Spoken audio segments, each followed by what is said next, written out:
Hey guys. Just gonna chill out here for a second and wait for some people to pop in, see what's going down.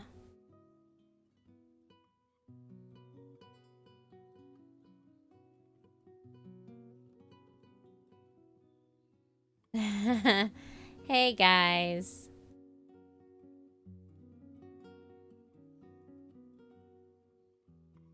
I know, right? I'm always worried you guys aren't gonna get my notifications. Like, seriously.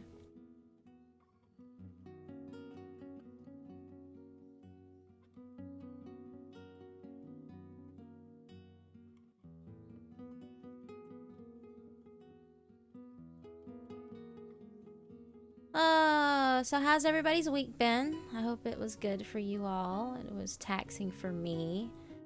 It's been seriously one hell of a thing. The struggle is real.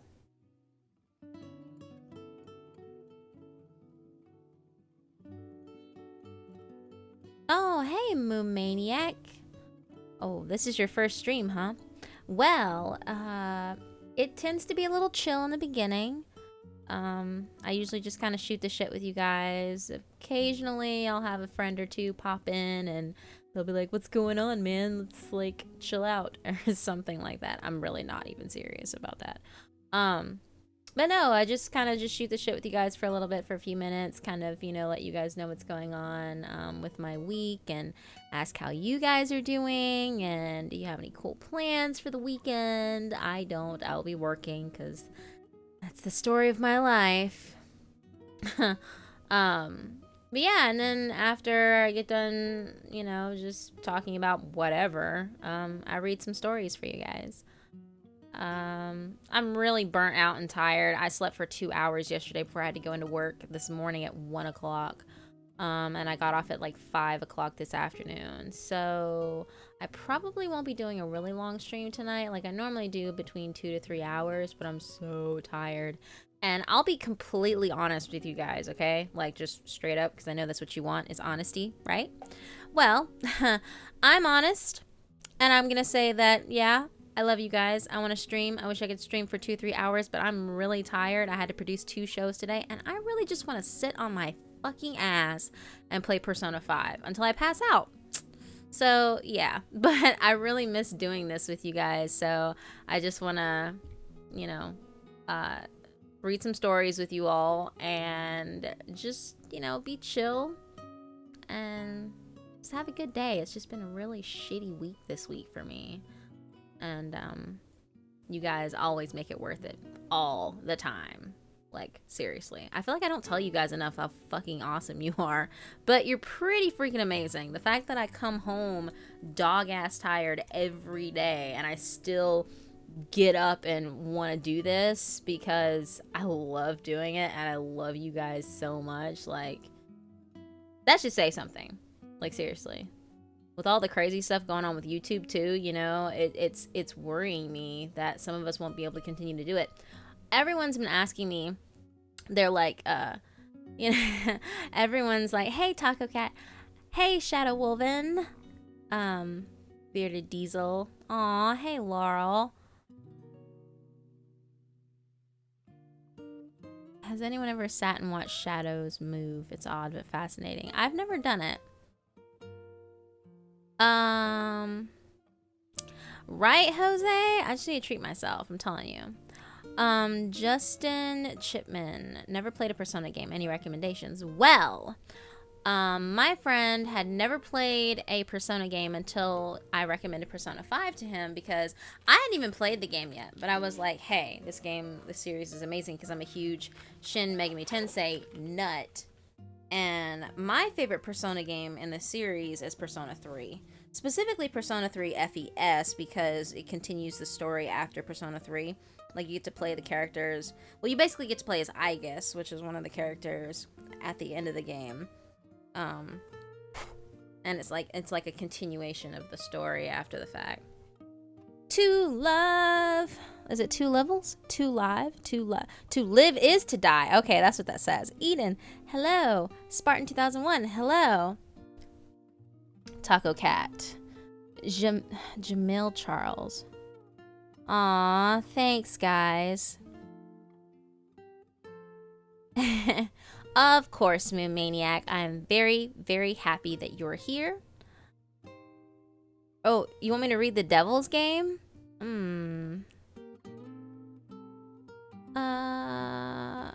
don't know. Do you guys want me to...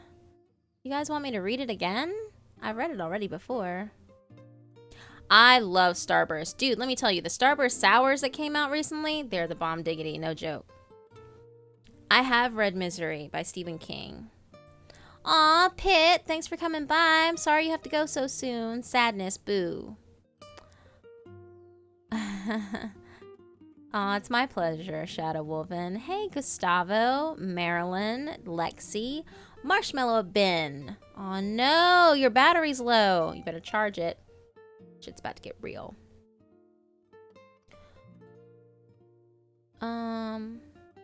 You're eating pizza. I'm so jealous, Damper Grim Reaper.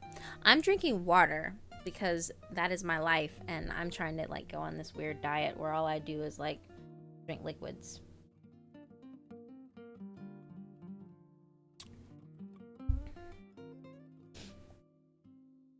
It's a good one.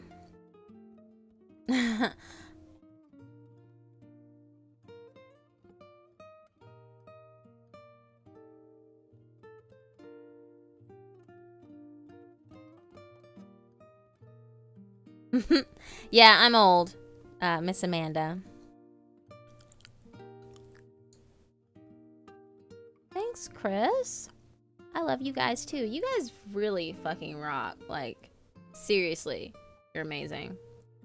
But yeah, so my week's been kind of okay, you know. I can't complain. Well, I can complain. I really could complain. I really could. But you know, it's just been one of those things where like it happens and I'm like, well, that's a thing, whatever. But I don't let it get to me too much, you know what I mean? Like I just kind of roll with the punches and go from there, you know, because work is work and girls got bills to pay and girls got to eat. Well, not really. I mean, I gotta eat. I love food, but like I really need to watch how much like I've been eating lately. I've kind of gained a little weight. Not like a whole lot of weight, you know? Like I'm not like a whale. But at the same time, you know, because I'm on such a weird yo-yoing schedule, my body doesn't know when to eat or sleep anymore. So it's literally just like, oh, hey, Eden just woke up at this time and she went to bed at this time. Oh, wait, she's waking up at this time and going to bed at this time? What's going on? So my body really doesn't even know how to function anymore. Like it really doesn't know what to do. Hey, Tristan. Hello, Panda. Hello. Aw, I'm sorry, Taco Cat. Hey, Candy. I did get your peeps, Panda Overlord. I had a good Easter. It was pretty good. Dude, I wish I could quit my job and travel the world. That stuff is expensive, though. Like, I love to travel. Traveling is, like, one of my favorite things ever. Oh, my God. Yes, I've seen Channel Zero. I cannot wait for the next season because the next season is all about No End House. I'm so fucking stoked. Like, you guys don't even know. Aw, Bearded Diesel, you were so sweet. Do some ASMR? Oh God, I don't even know like what even I could talk about in ASMR. Whispering's really hard. Like,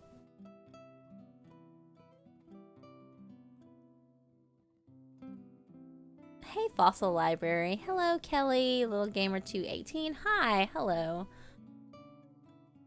I do need to Snapchat. Oh my gosh. Aw, Cat.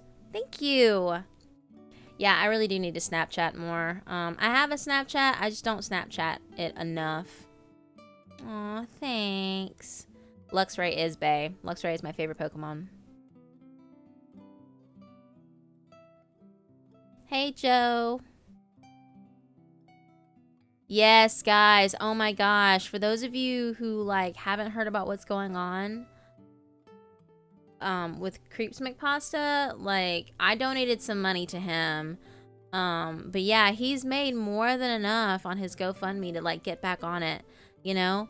But it's still nice to know that people are supporting him and everything like that. Aw, thank you, Dart. I appreciate it. Hello, Jessica. I love Prince Cassandra. Oh my gosh, I grew up. Oh my favorite song by him is "I Would Die for You" from Purple Rain. Hello, Acrylic Superman. Aw, Hopeful Generation. Guys, you guys are amazing. Hey dear, it's going to be a really busy night at work, so I came by to drop off this donation real quick. I'll try to come back on my break. Stay wonderful. Okay, much love. Hopeful Generation, you are so fucking awesome. You rock. She's been with me or they have been with me for a while, and you know, it's just nice to know that I have such a great support system from you guys. Kinzu Schrodinger. What got me into storytelling, I tell this story all the time, but it was with Corpse Husband. Like, he stumbled across me when I was doing some readings for a smaller narrative channel, and he listened to my story Black Dog, and we got connected way back then. This was back when he was really small, and I was like a nobody back then. Like, I was nothing, and he encouraged me to get into narrations, and that's why I started doing it. Willy World TV, hello. Went to Vegas last week and had fun. Sat in a car for 8 hours and got sick. Oh no. That doesn't sound fun at all. Aw, I am glad to have made your day, Shadow Wolven. Hey, Cody Christensen, I agree. Like, Jolteon was my favorite Pokemon for the longest time.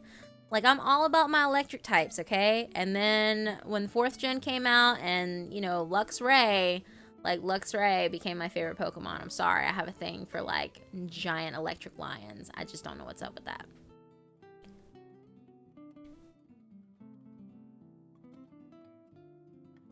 An Adamantes? Aw, Bamzilla, I'm glad you came by. Raptor, last time, I haven't talked to him in a while. The last time I talked to him, he was busy, you know, doing his internship, and then he started just diving straight into school and focusing, because, you know, where he wants to go and what he wants to do is really hard work, and I don't think he has a lot of time to just invest doing in everything else. I would love to come to LA. I've never been to the West Coast. Aw, thanks, guys. Yeah, Corpse is pretty awesome. He's a very down to earth person, and I love, you know, just talking to him and just shoot. Like, every time we have conversations, like, we literally are just shooting the shit. We're really not talking about anything, and it's really funny. Oh, thank you so much, dude, guys. Thank you, Cody. I try to get names right, especially since I read so much, you know, like I would hate to mispronounce anything. Aw, Jared. Dude, going to Starbucks. Speaking of which, guys, have you guys tasted the unicorn drink? Apparently it's been sold out in a lot of places. And like, we tried to get it here. Forget about it. Apparently it's not till, because it's supposed to go until the 23rd, but apparently it's until supplies last, and clearly those supplies didn't last. I like your name, Louisology. That's cool. Peter, first live show, awesome. Renee, he sent me a message, or he like tweeted at me on Twitter asking me what time it is that we're doing the stream, and I posted a tweet on Twitter like when I was dropping it, so hopefully he'll be able to pop in through here. I don't know. Dude, Hollow Stomach, I heard that like that thing is a diabetic, like that's a diabetic coma waiting to happen. Like that drink, I don't even know. Like, I'm scared to touch it. Thank you, Shadow Wolven.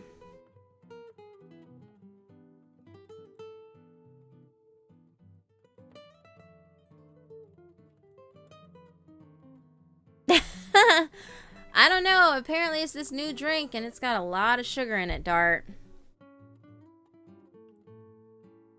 I haven't heard Lady Gaga's new song yet.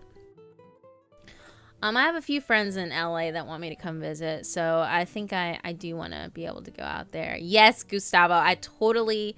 Actually, no, I didn't say sex is great. I said sex is amazing. That's what I said. Yeah, Kelly, that was a thing.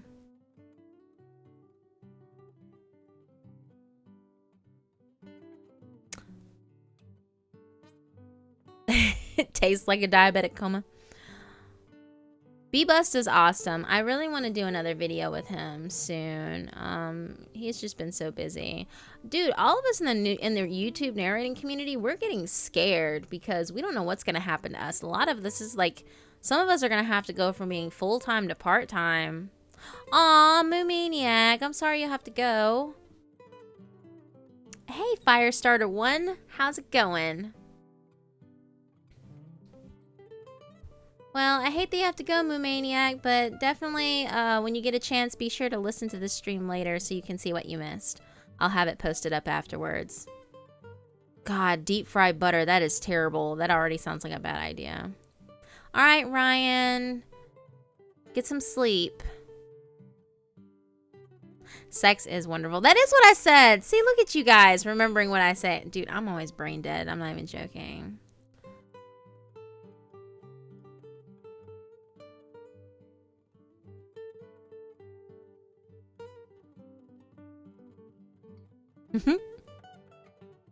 Your maker's pretty badass. I love him. He's cool. He's been very supportive. Thank you, Kitty Blue. I don't know. I haven't thought about narrating Misery. Plus, Stephen King, like, he's really a stickler for, like, reading his stuff. Like, if you read his stuff, like, online, you know, you have agents on top of you and copyright strikes left and right. Apparently, like, it's a big, gigantic headache trying to deal with it all. I have not seen the Captain Underpants movie trailer. I only drink water. I drink water when I'm doing this stuff. Normally I drink a lot of juices and teas and stuff. I love foxes. I have never had a deep fried Oreo. I've had a frozen Oreo. Frozen Oreos are amazing. Like, you stick the Oreos in the freezer and take them out and eat them. Oh, heaven. Aw, thanks, Sinister Dark Soul. Oh, man. Yeah, no. Cody, I heard about that. And, yeah.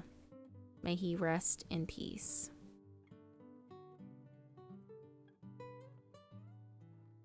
You mean Dad's Tapes element? There's 12 tapes in total.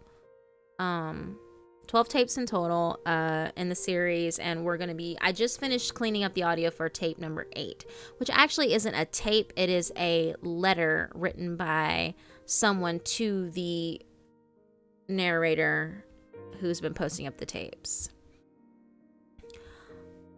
Austin, no, I don't have Kick Messenger. So many open avenues for, like, getting your phone hacked through that thing.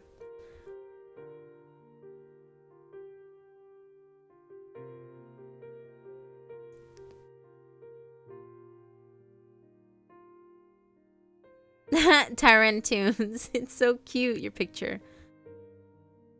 Oh my god. Okay, so don't even get me started on Ruby, Austin. We're gonna have problems.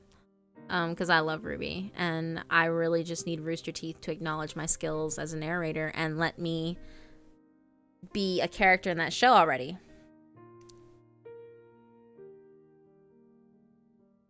Scary Reptilian, are you starting again? Do I need to put you in timeout already? Like, I haven't even started reading the stories yet. Every time I feel like I have to put you in timeout because you're saying naughty, ridiculous things. Dude, I live in the South, so a lot of country deep fried food, like, that's kind of the thing here.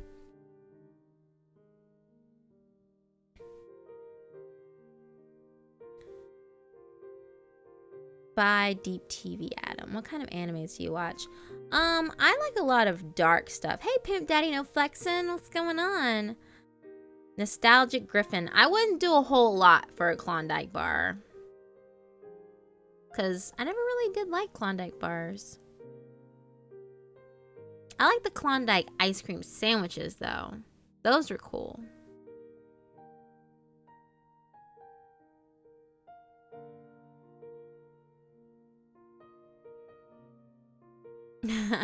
Not a problem. Oh, it's fine, Sinister Shadows. You're not that late. I like tofu. Tofu's cool. Thanks, Sinister Dark Soul. Yes, I live in the Bible Belt area. I live in Mississippi. I know it doesn't sound like it. Fuckface! There you are! What's going on?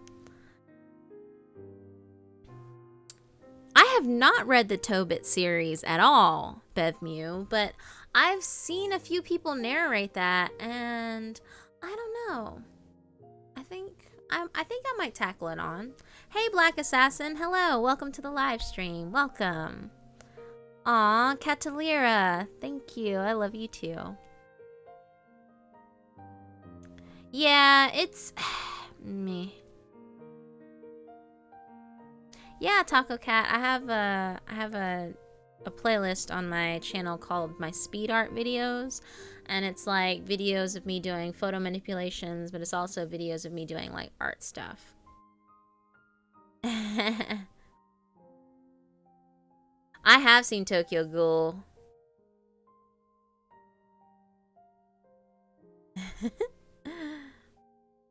Week's been going okay. Like I said, it's just been a really long week. I'm doing this new segment at work that's an online segment exclusively. And for those of you who don't know, I work in the news. And so, along with my technical directing stuff, it's, I'm also doing like web stories. And it's just, I'm always so burnt out because I work third shift. And third shift is like, I work between 2 a.m. and 2 in the morning until 2 in the afternoon. And that's my regular work hours on top of the stuff that I have to do later on in the afternoon. So lately, I haven't been coming home till like 5 in the evening.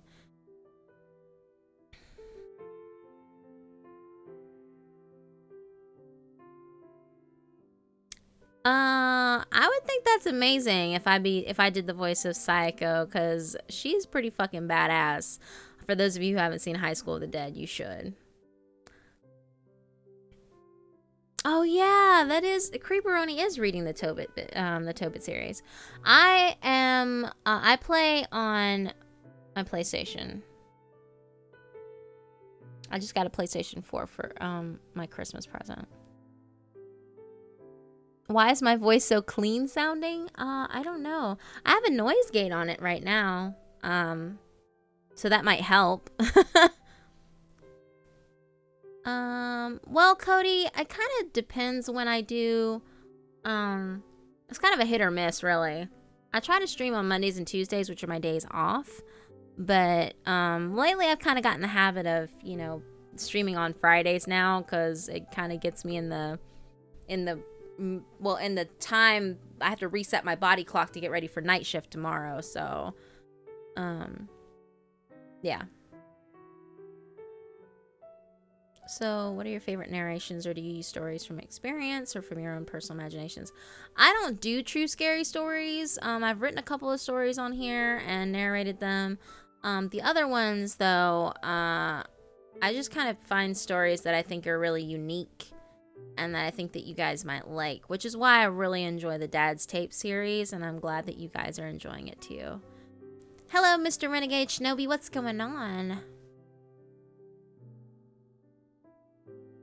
Console peasants. I do enjoy my PC gaming, though. I have a really kick-ass computer, so I feel like, you know, it's only appropriate that I do that. Lilith. I'll have to check it out, Wolfie Ravenwood. Excuse me. I play Overwatch sometimes, and my main on there is Diva, because she's Korean, and I'm half Korean, so I feel like it's appropriate that I play as her. It feels like I'm listening to a TV show. Really? Huh. I don't know. That might have something to do with the noise gate. Blissful Martini, hello.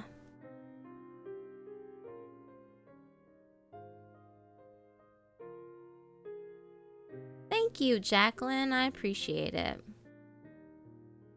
I have The Witcher 3 on my computer, and I have yet to play that thing because I've been so freaking busy. There's so many games on my computer, so many games that I own that I just haven't gotten around to playing, and it makes me really, really sad because my life is so busy. I will not be playing Outlast 2 by myself.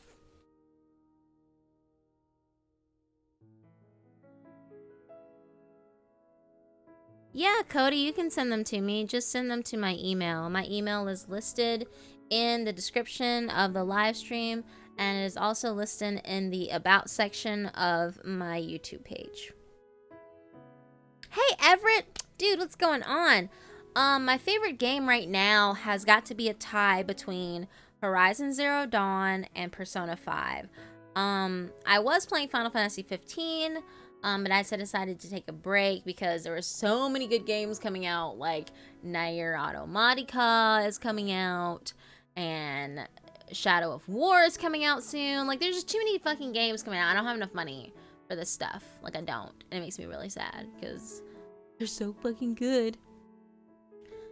Swaggerbomb TV, I'm going to assume that you're asking that question as a rhetorical question because if I tell you that I'm half Korean, that should pretty much guarantee that I'm half South Korean, because if I was half North Korean, I'm pretty sure I'd be dead and my whole family would be dead, or they'd be put in like work camps. Actually, no, I don't think they'd even be put in a work camp. My mom would probably be put into a work camp. My dad would be killed on sight. I have played the Stanley Parable. It's really weird. It's funny, though. I have not played Resident Evil 7. You know, it's really sad, too. Resident Evil 7 is going to be the first, like, Resident Evil that I cannot play by myself. I played all the Resident Evil games by myself, and I played the demo of Resident Evil 7. There's no fucking way I'm playing that game by myself. I can't do it. Cannot do it. Oh, no problem, Everett. Hey, Rainer, what's going on? I haven't even bought that one yet. Sinister Dark Soul, I'm so mad. God, okay, so my goal in life is to own every Shin Megami Tensei game in existence. Right now, I own all Persona games that have been released. Persona 1 through 5, and I have Shin Megami Tensei, like, 4 for 3DS. I have Devil Survivor, like, overclocked, whatever, 1 and 2. And I have Strange Journey, and I have Digital Devil Saga 1 and 2, Devil Summoner 1 and 2, and, like, it makes me so mad that I'm missing Apocalypse, and I'm laughing because, you know, I don't have it, but then even if I get it, I won't have time to play it. It's like, what the fuck? I don't know. Yeah, I agree, Nostalgia Griffin. It's definitely set up very differently. I was not ready for that. You'll pay me to play it.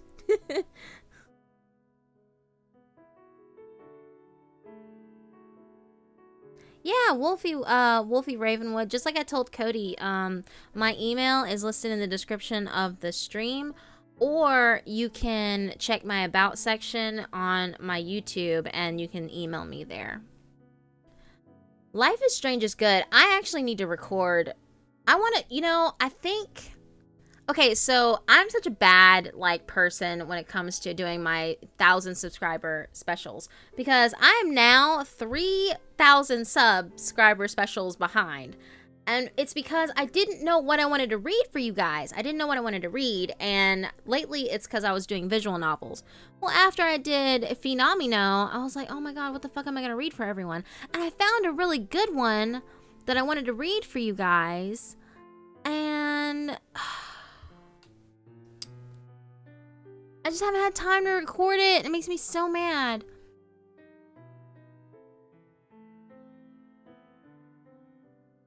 I have played Breath of the Wild, Mr. Renegade Shinobi, and it is so good. Have I read Flowers in the Attic by V.C. Andrews? I have not.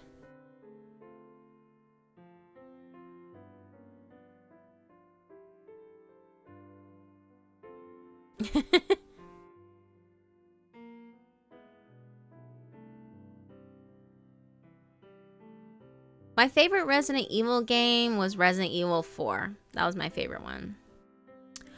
Okay, so that's a funny question, Zelda Galaxy, and I will be happy to answer that question. Why is it Studio Eden 2? Well, a long time ago, I had Studio Eden 1, and there is a Studio Eden 1. It's actually Studio Eden by itself, and it was a channel that I had made a long time ago when I first got onto YouTube, just to put up like fan dubs and to put up like music that I sang, like covers of songs from like Japanese anime, or anime music videos, because I was a huge anime music video editor, like creator, way back in the day, and I used to enter competitions nationally all the time, and I would put my stuff up there. And then one day, you know, after Google did its whole, we're gonna copyright strike sweep everybody and lock people out of their accounts, well, that's what happened. Is I got locked out of my Studio Eden 1 account. And thank you, Taco Cat. But it's like, I got locked out of that account and I couldn't get back into it until years later. Like, legit, guys, that account was just sitting there doing nothing for years. And then I finally got access back to it. And then I was like, well, shit, I can't start over on here. So I just decided to abandon the channel and did Studio Eden 2. And that's the story for that.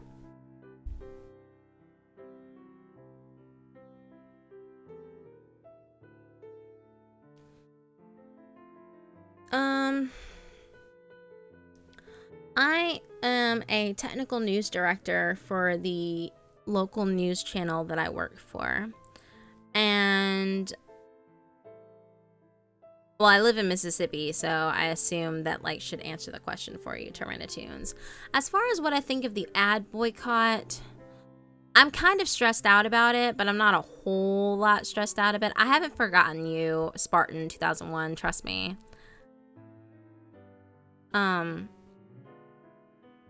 Oh my god, yeah, love Borderlands 2. And I like Sailor Moon, yes. But anyway, like, what I think about the ad boycott is, like, I didn't even go full-time yet with YouTube, so it didn't really affect me too much.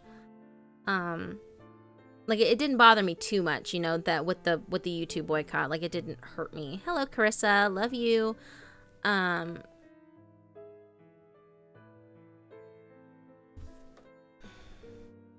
Alright. Putting you in timeout.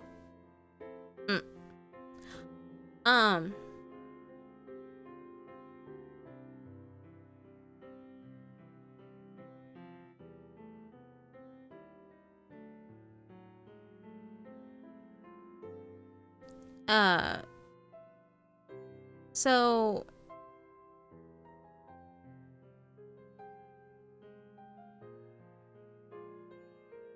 no, I didn't get rid of any evidence.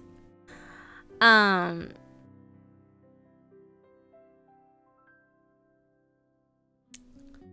see. But yeah, like, I hadn't gone full-time with YouTube, so it didn't affect me too much. But if I ever do want to go full-time, like, I think the whole family-friendly content shit is really lame, because we're horror story narrators. Like, it's kind of our thing to scare you and to creep you out. So when the whole family-friendly content thing, like, smashed everyone in the face and said, oh, this isn't family-friendly, it's like, I don't fucking get it. Like, I'm a fucking horror narrator. What the fuck do you want from me? You know what I mean? Like, it doesn't quite hit why that would even affect anybody. You know, we put warnings on our channel all the time, and it's like, yeah, what the fuck? Yeah, it's not hard to find my old channel, like my old YouTube page, Swagger Bomb. Like, really, just look up. Yeah, I heard Rainbot left, and I'm like, I don't know, but it just, Markbot, hey! But it's just one of those things where it really fucking sucks. And, I mean, there really isn't anything that we could do except just move on from YouTube. Here's my thing. Even if they were to pull all the ads from YouTube and I didn't get a single dime from making YouTube, like, it wouldn't bother me. You know, like, it wouldn't bother me if I didn't make a single red cent from YouTube from today onward. Because if it really got desperate, then all I would do is just make a Patreon. And not to say that I wouldn't provide free content for you guys, because I would seriously just continue to put out videos on YouTube all the time. But for people who wanted to continue to support me and help me out and give me like a monthly stipend, then that would give me more incentive to go help out and, you know, just go and help out where I can and put it toward my channel and put it to getting better equipment and being able to like get money together to go do meet and greets eventually, you know what I mean? And that's what I would do. Thank you so much, guys. I really appreciate it.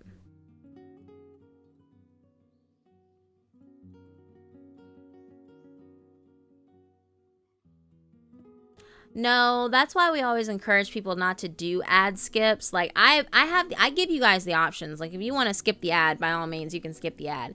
But that's how we get our money, is if you let the ad play out.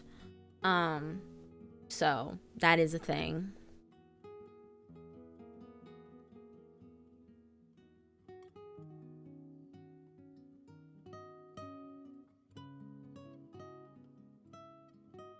I haven't seen the second season of Attack on Titan yet. You know, Tyrannotunes, I would think about making other content, but right now, there's a lot of projects that I want to do. And when I get the time, I will be able to do them. One of the biggest things that I'm working on, or I will be working on, is a horror animated film that I'm going to be doing with Axeman.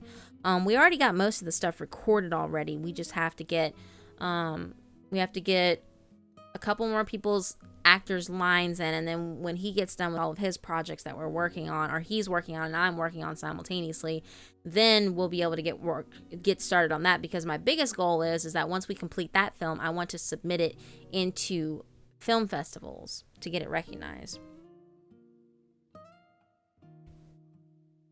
Aw, thanks, Miss Amanda. Yeah, a lot of people don't know that if you skip the ads, like, it actually doesn't go to us, which is why, like, we give you the option to skip the ad. I mean, I'm not going to sit there and tell you don't skip the ad, because fuck, skip it. But yeah, but it's one of those things where, you know, if you skip it, you skip it. Okay, no big deal. But at the same time, it's like, we won't get any money if you guys skip it.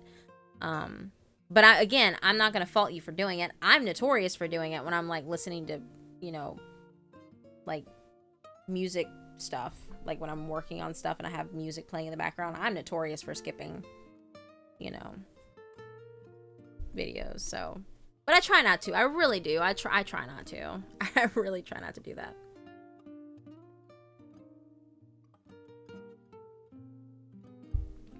Yes, he is extremely talented.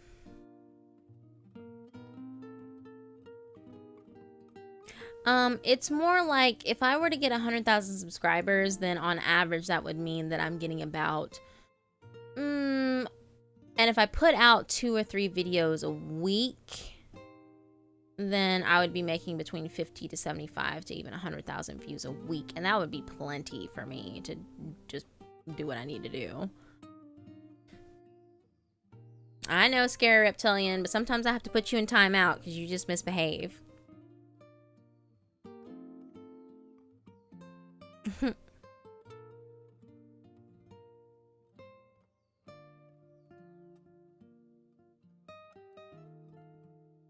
Yeah, it's weird.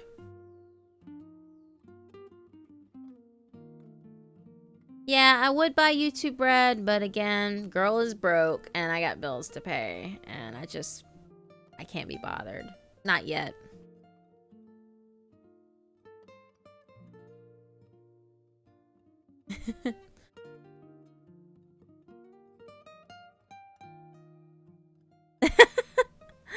Yeah, it's again, I mean, you don't know these things. You don't know. You don't know unless you're told. And you know, if you don't know, then you don't grow.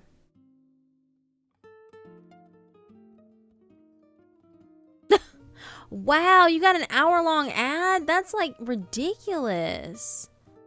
Yeah, no, I make sure that like the videos that I have on my ad, like the ads that are on my videos are never long like that. That's ridiculous.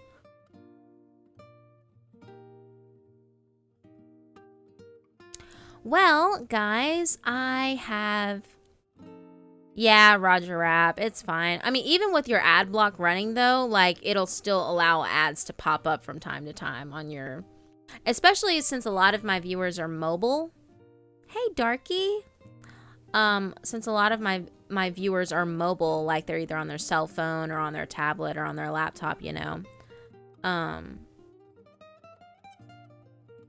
But a lot of people don't run ad block. They run ad block on their computers, but not on their phones, and that's usually where a lot of my viewers are from, on cell phones. So, aw, Dart, you're sweet. Mia Watson, I agree. Ad block is amazing.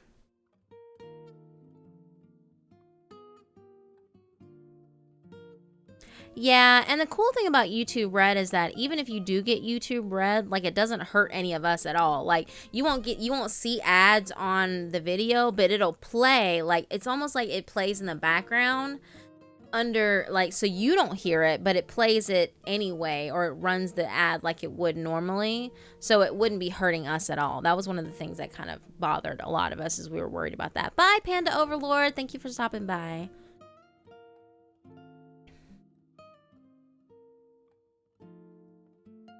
Thanks, Kelly. That is ridiculous, Leonardo.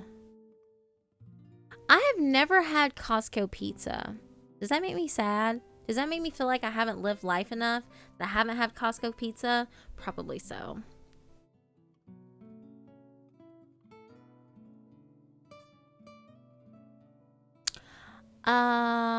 Rowlet. So cute. Blue! Aww. There you are.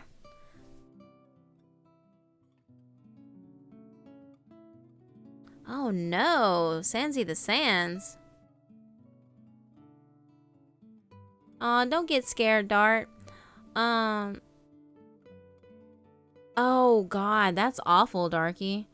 Make you feel better. What should I say? Well, I'm very happy that you came by despite all the pain that you're in. That must be something.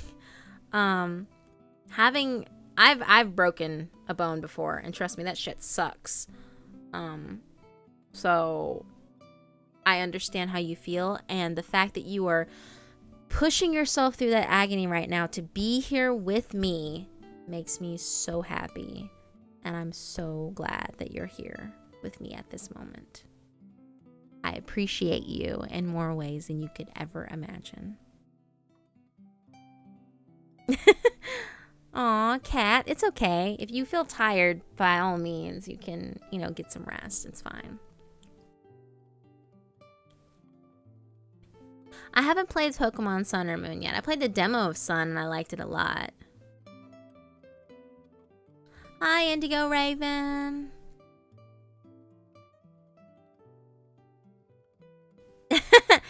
It was Markbot. I squeezed my cheeks and everything because he makes me so happy.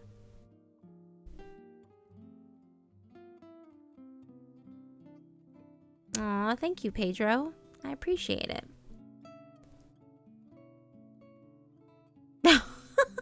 There can be only one Dark. Aw, Primarina. I don't know what a Litten is. Was Litten cute? Like, was it a cute little kitten?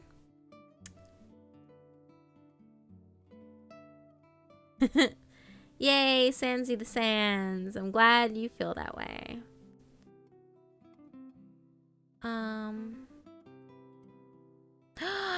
I've been challenged to a Pokemon battle on a game that I don't even have. Oh no!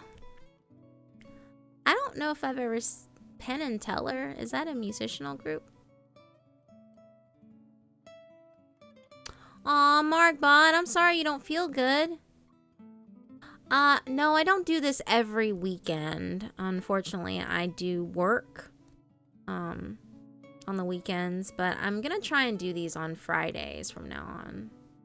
Litten! Oh, that was the cute one. Okay, so yeah, no, I would have totally gotten that one. It was like the little fire kitten.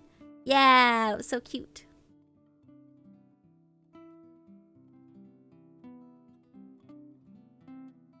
Oh, Swagger Bomb. You know what cheeks I'm talking about. My face cheeks, not my butt cheeks. You naughty boy. Yeah, so cute, little Litten. Oh. I'm glad you didn't miss it, Silver Studio.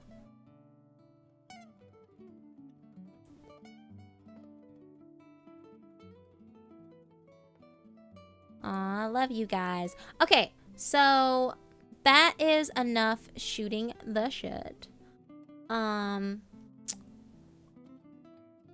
guess I can get started on reading some stories. I have a couple in mind that I wanted to do. Let's see here. I need to locate them.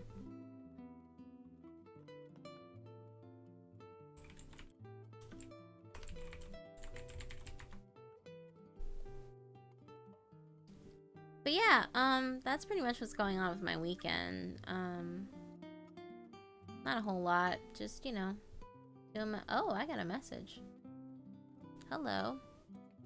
Oh. Lord. Atticus. So silly, so silly. Let's see.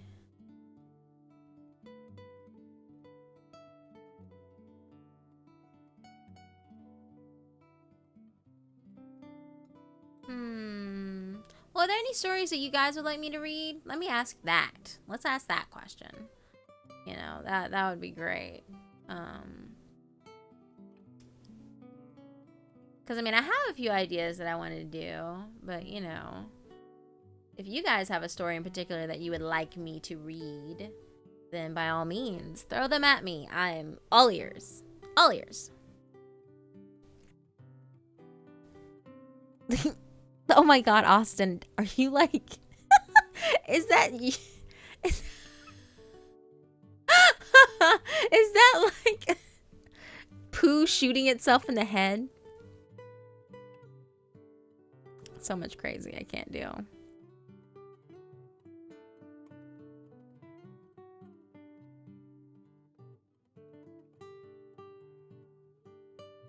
Rabbits by the Creek?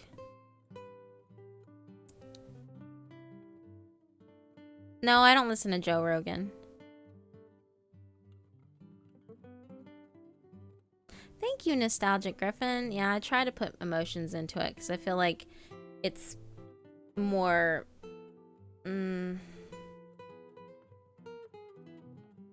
it seems more genuine if I get into the story.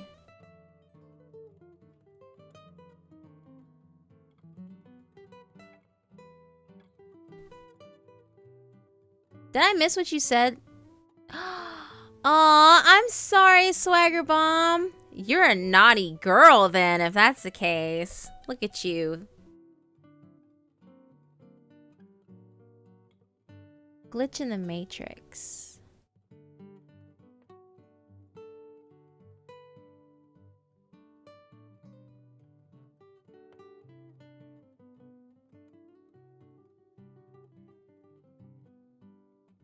Are there any good SCP stories that are kind of long?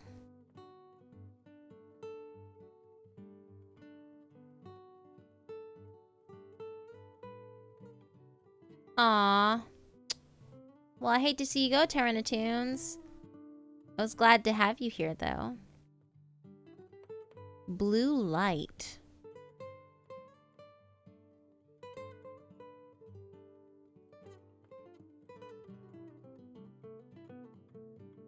The Red Lake?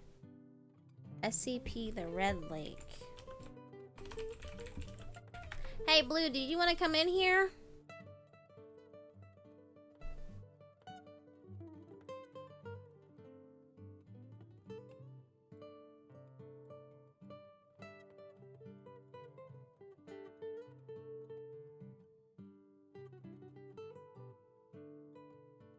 Hey, Imagination Infinity. I haven't heard the Kendrick Lamar album.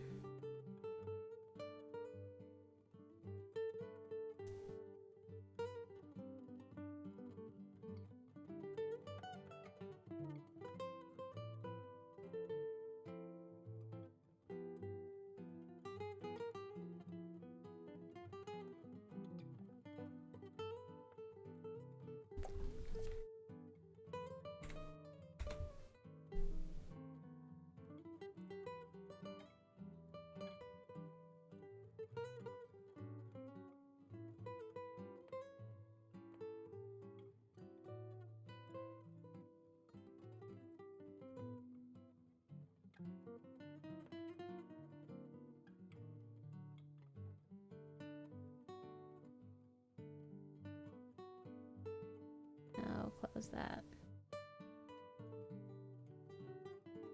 There was one people were asking me to read. Aw, okay, Blue. Welcome back, Marshmallow Ben.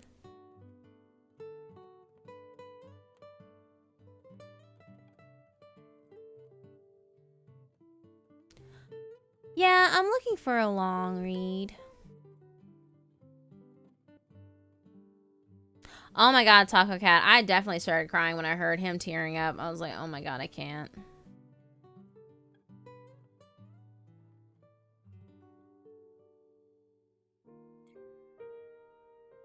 Hmm.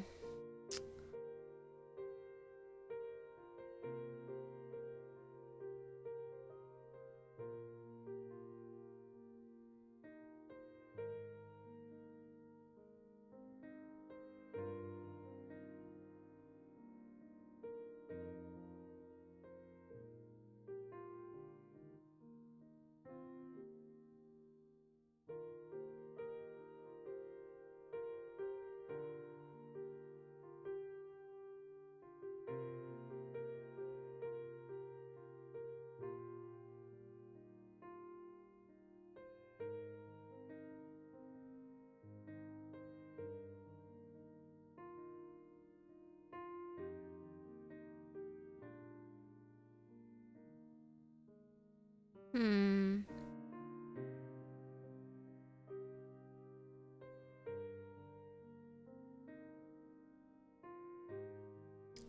Let's see here. Okay. Okay. I'm trying to find some good stuff. But yeah, no, I think I found a couple of things that I think I will read for you guys. So let's go ahead and get ready. Oh dear. Clicked on the wrong button.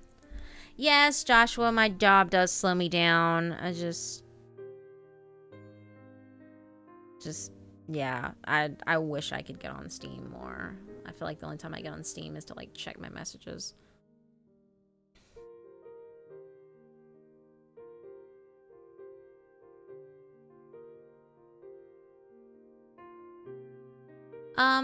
Well, Cody, if you do start doing narrations on your channel, it was oh, 1 second. It was Creeps McPasta Wolfie. If you go over to his channel, you'll see a video like about the update about when he got robbed. It was really heartbreaking. Oh my god, fuckface. Don't be nervous. You'll be fucking amazing. No, my mic didn't go out. I was busy talking. Oh, I wish I could remember that. I know what story you're talking about, Nostalgia Griffin. I wish I could remember it.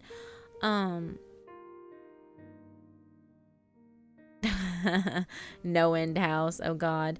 But yeah, Joshua, my job does slow me down some. Oh, thanks, Sansi. Yeah, I try to be as welcoming as possible in my streams. I want you guys to feel comfortable. I don't want you guys to feel like, you know, suffocated.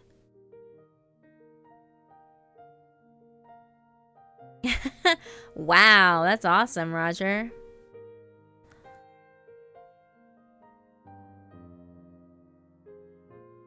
Yeah, it's really heartbreaking.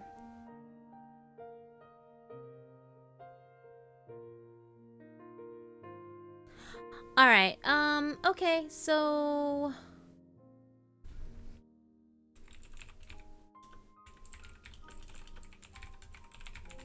you know, fun fact, Cassandra, since you seem to like that story so much, I will tell you that the author for A Madman's Guide to the Unrecommended actually emailed me personally and personally asked me to read the second Madman's Guide to the Unrecommended, which I have recorded, and I do plan on posting it up at some point. So just get ready for it. But since you've requested this story, I will go ahead and pull it up. And if I do get a chance to get to it, then I will definitely read it. Otherwise, I want to try and read some new stuff for you guys. I don't want to read stuff that I've already narrated, you know? Seems silly. But yeah, so I got a couple of stories here. All right, so we'll get started here. Let me turn off the music. This is too soft. And let's pull up a different playlist here.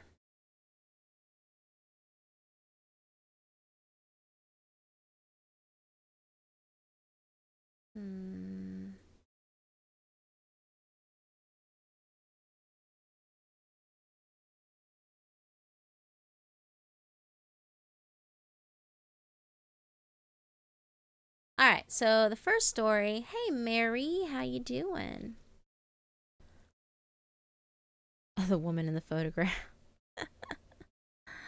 All right, Blue. Thanks for coming by. Oh. Yes, yes, you're in amazing hands. I will take care of you all. Have fun doing what you're doing. Be sweet.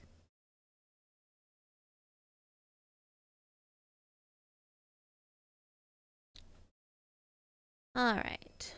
Aw. Well, don't worry. You don't. Even if you can't stay the whole time, you can definitely just listen. I'll leave the video up after it's done, and so you can always go back and listen to anything that you've missed.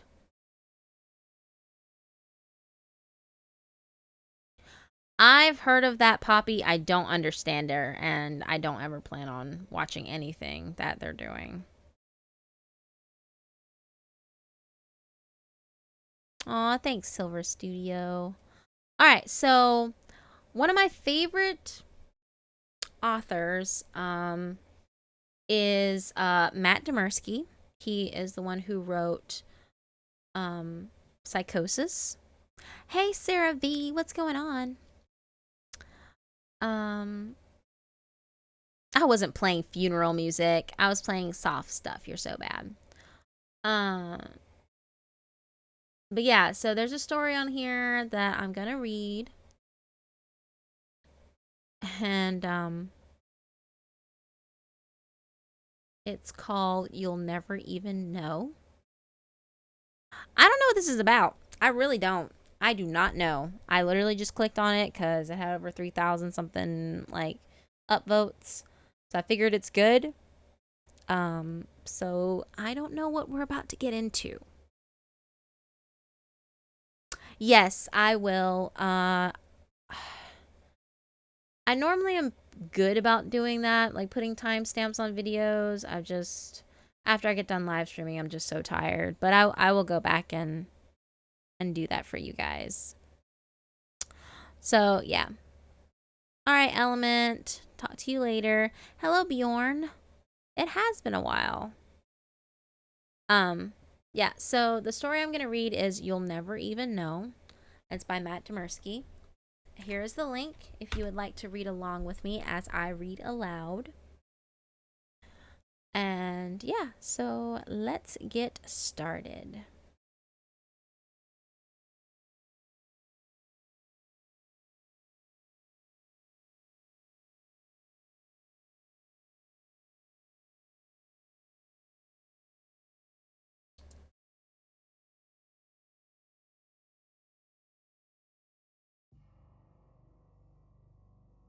Ah, that's too dark. I don't even know what the story's about. I have to jump into this really, really weirdly.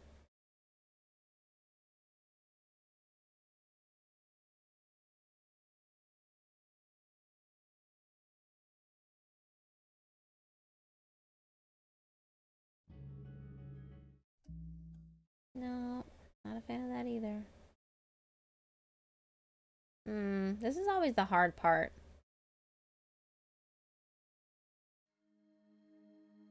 Okay, this works.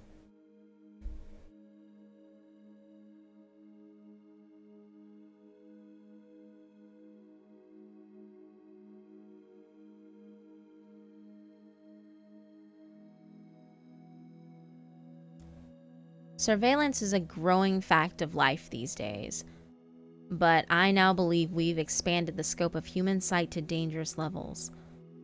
I'm not a master hacker by any means, but I was definitely able to Google a script to break into my neighbor's new smart home system. Believe me when I say that ignorance is bliss and that you can never go back once you know the truth. I'm not some creep, okay? The idea first started as a random thought when I heard my 50-something neighbor bragging to someone else on his porch about his new smart home system. He claimed the security system and all the devices in his house were wired to the same voice command box, and he sounded rather proud of it. He claimed it was perfect security. Of course, after overhearing a claim like that floating in through my open window, I made a single search and found a dozen hits for scripts that would break into the brand he described. I laughed to myself and then left it at that. But temptation has a funny way of lurking in the back of your mind. Every few days, the thought would randomly pop into my head. I had the power. Why not take a peek? It would be good for a laugh, if nothing else. It's not like he would have installed cameras in his bathrooms or anything. Nah. No. Maybe. No, I shouldn't. But then spring break arrived, and while sitting at my computer, I happened to glance out the window and see the neighbor's daughter coming home from school. The temptation to use the script had already been percolating in me for weeks. The veins in my extremities constricted painfully as I realized I was actually going to do it. During my brief glimpse down into their yard, I'd seen what looked like a startlingly attractive girl, and I couldn't connect that image to the weird girl next door I'd seen in high school. It wasn't a creeper thing. I just wanted a better look to understand what I'd seen. I told myself I'd take one quick look and then be done with it. While loading up the script, I promised myself I'd delete it right after. Yeah, that was the right thing to do. No harm done, and if I got caught somehow, I could just claim it was a one-time accident. That sounded reasonable. A black window scrolled text down my screen rapidly for 6 seconds, and then I was in. Nerves thrilling, I watched breathlessly through a security cam feed in the living room as the girl came in, greeted her brother and father, and then headed upstairs. It was definitely the same girl I remembered, and she'd definitely gotten absurdly pretty in the last year somehow. After settling into certainty, I closed the feed, deleted the script, and then spent a paranoid hour cleaning my computer of any evidence of what I'd done. For maybe a week, I sat at home terrified that the police would break down my door and tase me at any moment, But that's the funny thing about temptation. When no consequences followed, the urge to look began eating away at me again. I had a few drinks one lonely night and then went for it before I could change my mind. The son was watching television in the living room. I couldn't see what he was watching from the angle of the camera in the living room, but he seemed zoned out. My neighbor himself was sitting in the kitchen working on his laptop. Again, I couldn't see what he was doing from my angle, but he was certainly downing coffee as he worked. My pulse quickened as a hallway feed caught the daughter going from her room to the bathroom and just a towel to take a shower. Okay, borderline creepish, I told myself, but it's not like I could see in the bathrooms or the bedrooms, right? Just to confirm that I couldn't, I tried the various devices around the house that the neighbor had connected to a system. Most were named with random numbers and letters, but I did find that household devices had many more sensors than we gave them credit for. A microwave in the kitchen had some sort of crude light sensor, and the system sent me its data as an incredibly blurry video feed. A big blob of darkness moved in place in front of a bright rectangle of light, and I realized I was looking at my neighbor on his laptop from a different angle. In fact, many devices in the house had crude light sensors or audio pickups, and I could hear the shower running upstairs on one while listening to the son's show on another. This was all proceeding as one might expect, and I might have gone down a very dark path if I hadn't stumbled upon the unthinkable. One of the devices with a very long and very random name showed me a blurry feed somewhere unrecognizable. I switched back and forth comparing the patterns of light from the cameras, but this device seemed to be looking out on somewhere altogether different. Was it the basement? It was darker than the others, but not too dark to obscure strange gray blurs moving on black. I kept switching until I found a security camera near a basement window. It was the only one down there, but it showed enough that I could compare blurs. It was less that the objects were moving and more that the fuzzy sensor made the objects appear to move simply because it was so bad, but I pinpointed a poster, a chair, and a mirror before coming to an impasse with the final blur. This one I could only see on the sensor. There was nothing on the video feed. Peering closer and closer, I tried to make sense of the blob of gray and white pixels as it moved around the basement. There and there, recognizable landmarks among the junk, but no sign of it on the high-res camera. What was I seeing? Was the sensor just effective? What device was it even part of? I managed to narrow it down to a forgotten digital clock that must have been running on batteries, but nothing about this made sense. I looked up a script to sharpen video data, and I let everything run all night. In the morning, I pulled myself up, got a coffee, sat down at my computer, and then froze. Repeatedly, I played the confusing horror the script had produced. The blur of gray and shadows had become coherent, but not in any natural way. Instead, it appeared that I was looking at an androgynous gray humanoid form with a pillowcase over her head. Since this was just a graphical best guess, her glitchy movement brought out severe unease and disgust in me as I watched her jerkily walk around the basement. She appeared to be able to navigate despite the pillowcase covering her face, and she even made it up a few steps toward the basement door before her random movements took her back down. What the hell was I seeing? For 2 days, I watched that thing stumble around my neighbor's basement before she finally went all the way up the stairs. It was 4 a.m. and all 3 of them were asleep. This time, she seemed to be moving with purpose. She was still not visible on any high-resolution camera, but I tracked her from sensor to sensor by her twitching blur. After so long watching her unfocused form, I was beginning to get a sense of where her legs and arms were by the movements and patterns of the gray. Each limb moved as if on different conflicting joints. When she walked, It was as if her ankles, knees, and thighs each wanted to go in opposite directions, and the conflict was only resolved by odd rotations and strange body angles. Gripped by terror, I watched her slowly ratchet her way through the kitchen and toward the second set of stairs. There was no doubt in my mind that she was heading for the bedrooms. My knuckles went white as I gripped the edge of my table. Finally, as she clambered up and out of sight of the sensors, I panicked. She still wasn't visible on the hallway camera, but I knew I had to do something. But what? If I called the house, they would have my phone number and they would start asking questions as to why I'd called at 4 a.m. There was no way I could pretend it was random. The only reason I even had my neighbor's cell phone number was that I'd heard him say it out loud the week before on one of my feeds. What could I do? Desperate to act or at least see what was happening, I left my computer and crept to a window in another room.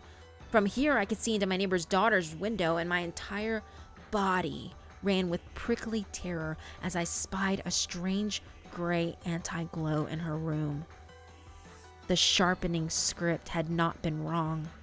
It merely been inadequate. My eyes still interpreted the inexplicable entity as an androgynous humanoid with a pillowcase over its head. But it moved through the space of the girl's room like a depressed carving etched into reality itself. I could feel why it didn't show up on cameras. It was something otherworldly, something not entirely there, or something visible only as an artifact of organic human perception. This was a creature outside the realm of human knowledge and observation, and I guessed that it was making its move now only because it believed itself to be unseen. It jerked and twitched and forward to lean over the neighbor's daughter as she slept. Quickly and quietly, I slid open my window, removed the screen, and threw a quarter at the glass panes opposite.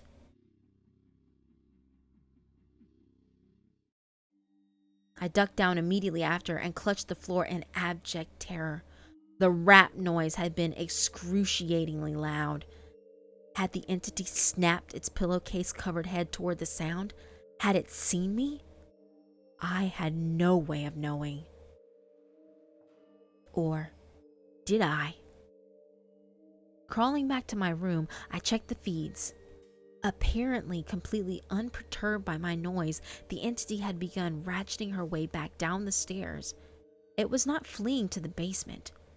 I watched as it approached the small table by the front door and began going through the mail stacked there. It carefully picked out one envelope and crumpled it into oblivion in a blurry gray hand. Then it moved to the kitchen, where it touched the keyboard on my neighbor's laptop repeatedly for nearly a minute. What was it doing? It returned to the basement to move in lurking circles, and I sat and stared at it half awake until a shout from both my computer and my open window jolted me to full awareness. It had been my neighbor in his kitchen. He'd yelled loud enough for me to hear it for real. Stalking back and forth while talking on the phone, he was insisting he hadn't sent any compromising emails. He'd been fired from his job. In the front hall, his son was busy looking through the pile of mail. He asked his sister and father repeatedly if any college acceptance letters had come in, but his father was too busy arguing on the phone, and his sister hadn't seen any. But I had. What type of entity were we dealing with here? It hadn't physically harmed anyone, but it was still lurking in their home every hour of every day. And it had made invisible moves against them by sabotaging my neighbor's job and his son's college career? At long last, my neighbor seemed to convince the other end that his account had been hacked, but he was somber and concerned about how it would reflect him on work.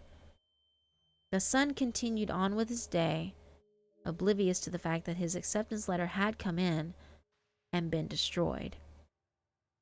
It was then that I began to think about the timeline of what had happened. I'd resisted the urge to spy on my neighbor's family for weeks. Indeed, beyond that, he'd lived there for years. If the entity had been in his basement this entire time, then perhaps they were not physically at risk. There had been plenty of opportunities to hurt them directly. No, this was something else. This was a specter of misfortune, a curse, an information parasite. But my neighbor had not been particularly unlucky as far as I knew. Not until he'd gotten the surveillance system. A bunch of little complaints I'd heard him make suddenly began to add up. Things had been inexplicably going wrong for everyone in his family recently. Alarm clocks had been failing to go off at the proper time. Emails and texts had been a bit weird, and each of the 3 members of his household had a general growing frustration with life. It was undermining them. It was literally lurking in the basement, lurking out of sight, and sabotaging them, and they had no idea. But where had the entity come from? Almost all of the devices and cameras had been there before. The only difference was that they had been integrated. Did observation have an effect on the physical universe? I was no quantum physics expert, but I knew that observation was a crucial part of existence. Did overlapping connected layers of observation somehow enable this entity to slide into our world? When you put all the pieces together, did the whole add up to more than the sum of the parts? I began thinking up a plan of action that involved sneaking over there and turning off all their devices in the hopes of banishing the entity in their basement, but as I did so, I looked down and to the left at my cell phone. It sat quietly glowing on the table, where I moved my hand above it and activated its motion sensor. Then I looked up and noticed the webcam above my monitor that I always kept pointed at myself.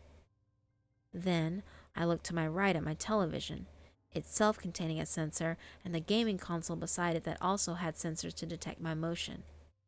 Microphones, cameras, everywhere. I'd applied for so many internships last summer and got none. I'd missed dates and lost budding relationships because of texting troubles. Everything had felt hard and difficult lately. Thus, why I was sitting alone on my computer most nights. I sat without breathing for nearly 20 seconds. There would be no plan. There would be no action taken. My neighbors would have to fend for themselves. I let out my breath, put my hands back on my mouse and keyboard, and loaded up a computer game. It would look like I'd given up to anyone watching.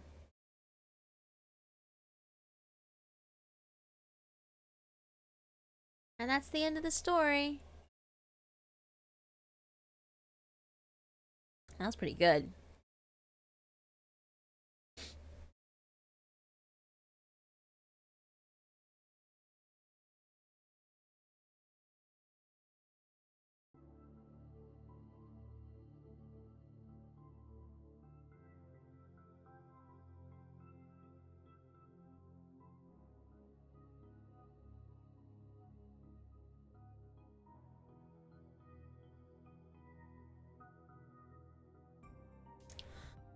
Oh man, that was actually really good. I'm always really impressed with how Matt Demersky writes. Like, he always gets you into this whole like motion thing, and then before you know it, you've spiraled into this weird vortex of what the fuck, and then you're like, oh, okay, that happened. Mer.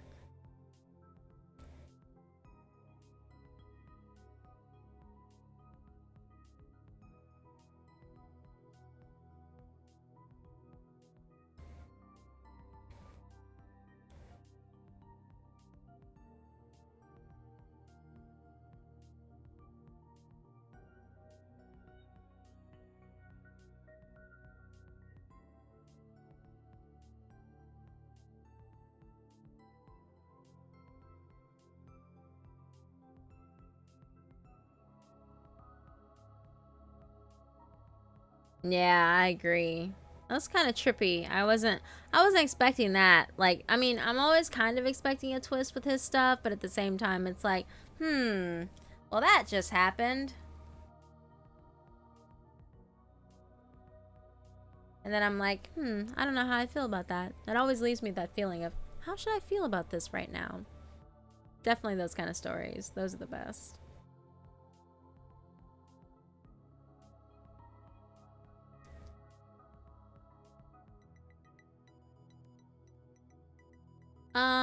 I did play Red and Blue, and Lavender Town's music didn't really bother me too much.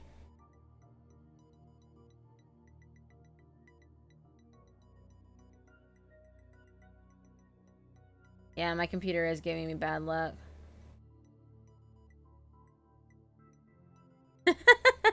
Yeah, oh my god, fuck face.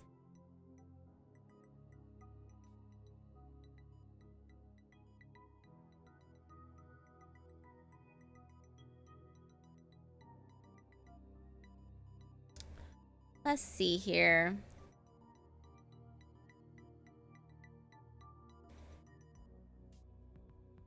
Oh, this is interesting. It's kind of a chain story. I'm sorry your mom scared you, Cody. I found, I don't know if you guys have heard of Dumbledore Bastard or Henry Galley, but, my story that I did, the Eastwood Clan, he wrote that, and he also wrote The Blood Game.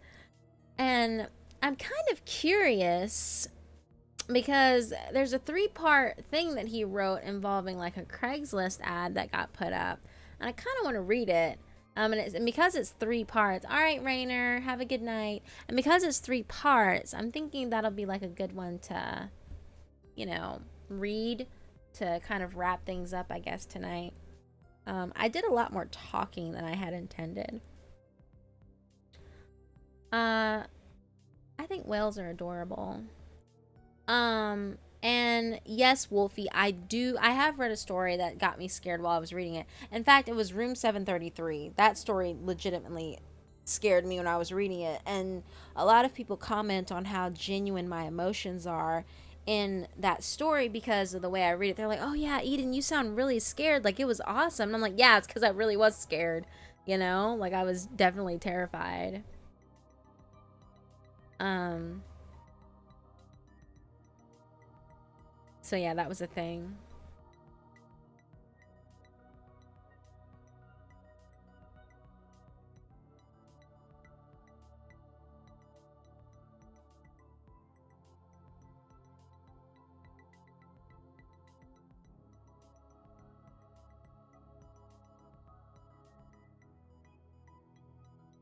Your mom wailed in and you vomited?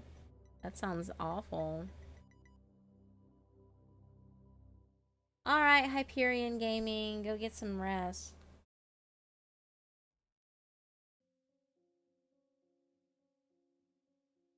What is Ted the Caver? Ted the Caver? Or is it Ted the Carver?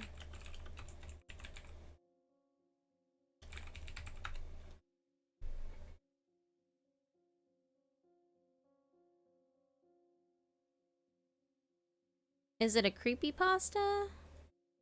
Let's see here.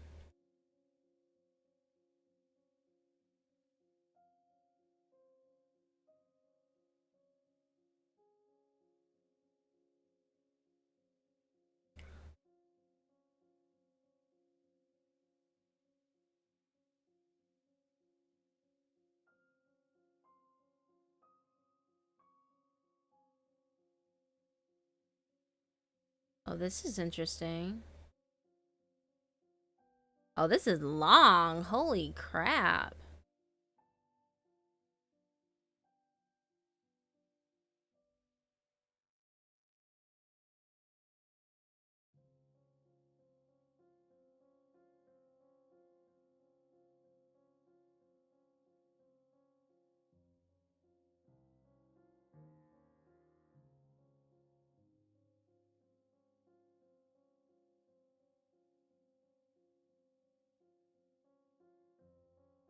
Hmm.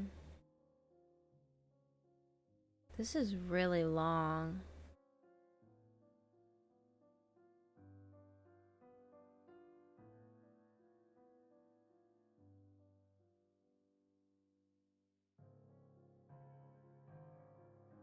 Wow, if I read this story, like, that's gonna be it for the night, guys, because this is hellaciously long.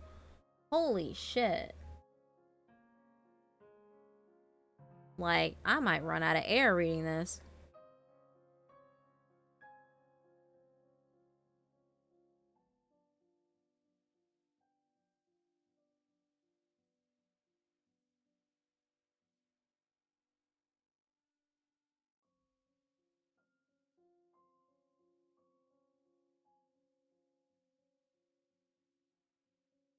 This is really long. Oh my god.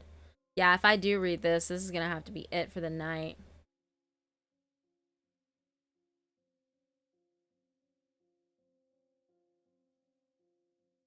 Oh my god, that's so long. Night, Cassandra. Wait, who's leaving? Fossil, are you leaving? Alright. Well, take care, Fossil. It is hella long. I might have to read this. I might have to narrate this on its own. Because this is long, and I like the pictures that are with it. So I'm going to bookmark this. For sure. And read it later.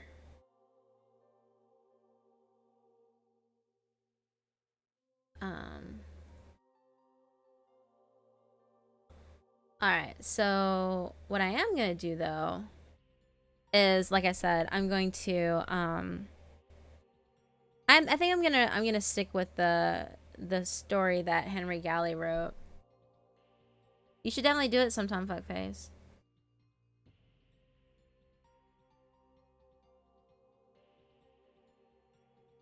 Hey, Jackie. I didn't even see you come in. It must have been while I was reading. She always says nice things to me on my Facebook page.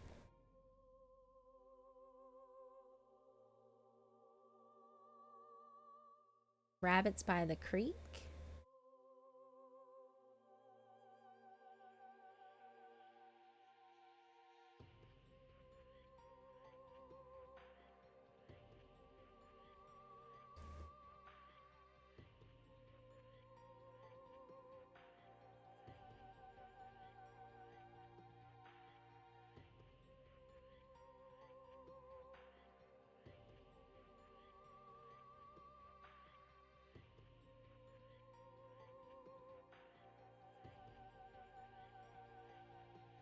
Okay, this isn't too bad. It's a 20-minute read.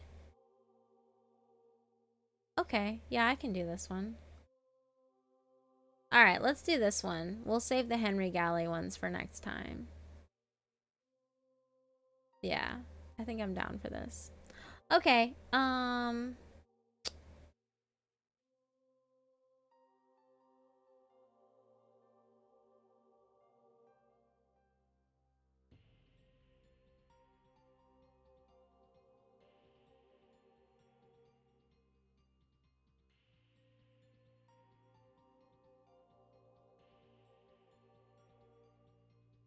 hey, Master Panda. Thank you, Danica.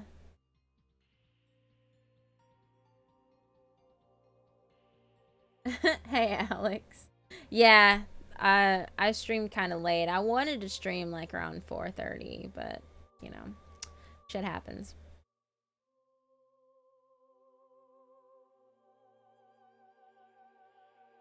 Oh no, Cat, straight up. Like, I bookmarked that story. I'm definitely going to be reading it. Like, that would probably, I might end up having that be my special that I've kind of held off from doing for you guys. For sure. But yeah, no. Let's read Rabbits in the Creek.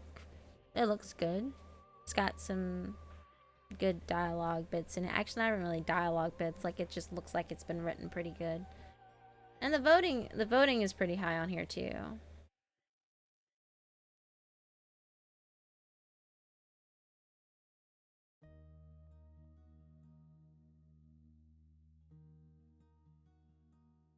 No, it's all good, Jackie. I'm sorry. Like I said, normally I see you when you pop in, but I think you came in while I was reading.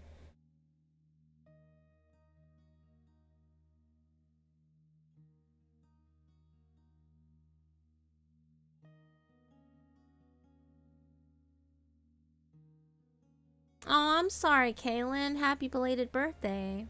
Hey, Jazzmaster.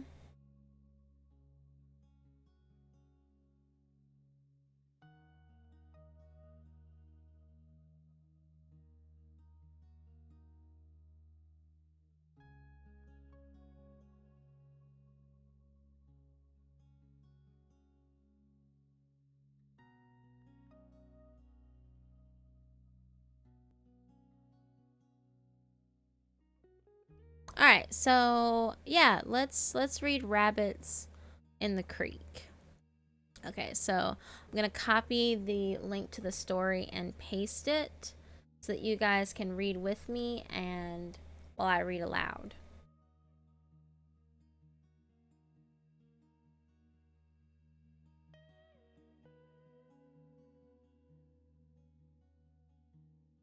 Oh, thanks, Danica. Yeah, I would love to do another collab with B-Busta. He's awesome. He's good people. Wow, you spent 17 hours on a bus. That sucks.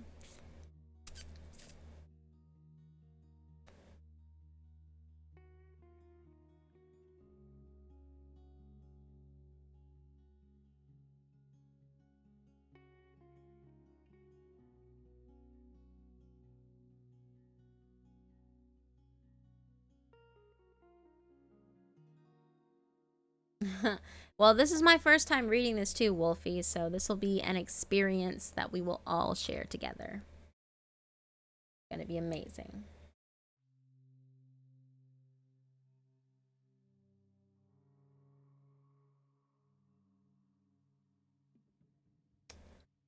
Let's see here.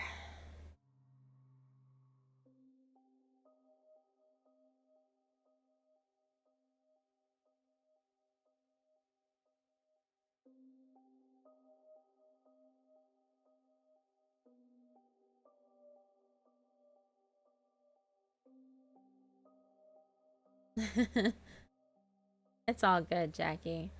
My favorite colors are blue and red.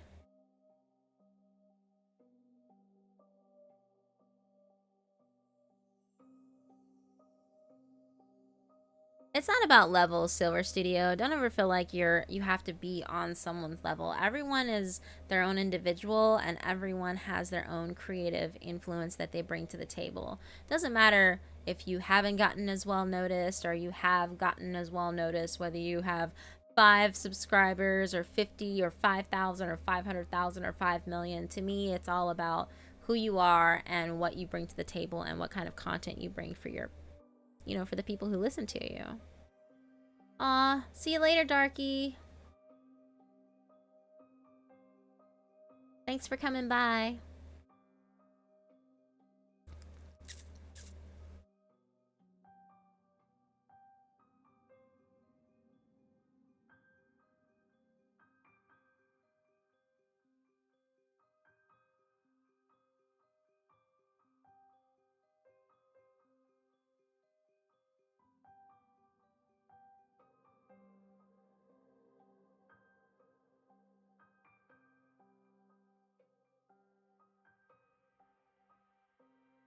I like Nightcore sometimes.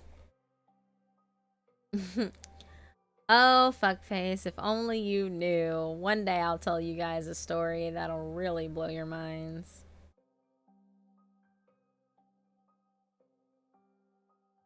I like cerulean particularly in the color realm of blue. It's like a slatish blue.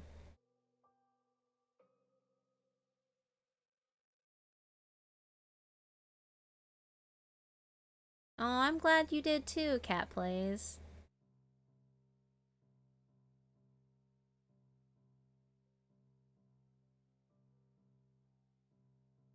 Hello, Blissful Martini's brother.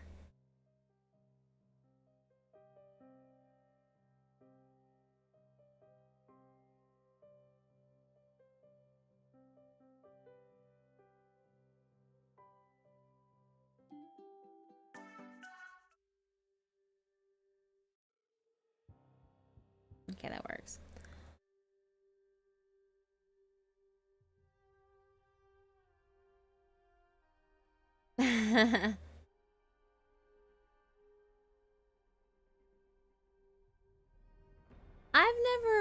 I don't know if those stories about the stairs in the woods are true.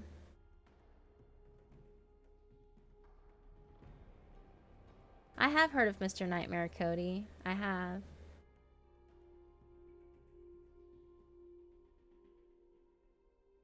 Alright, guys, so I'm going to post the story again in the chat.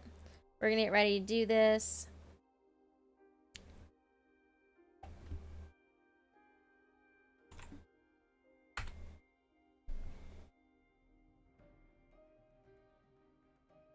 No, Midnight Blue's a little dark. Mine, like I said, if you look up cerulean, it's more of like a... It's kind of a slate blue. Like a mixture of like a steely gray with like a rich blue tone like swirled together. Aw, you're welcome, Wolfie. I'm glad you were able to make it and come into the stream. And I'm glad this will not be your first, or your last one, excuse me. I'm glad this is your first live stream, and I hope that this will not be your last.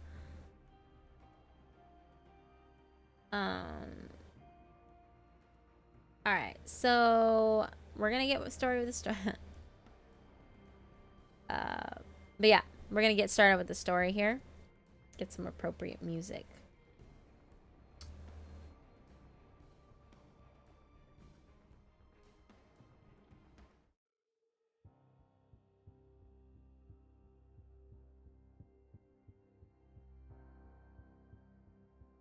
Yeah, that's the color, Silver Studio.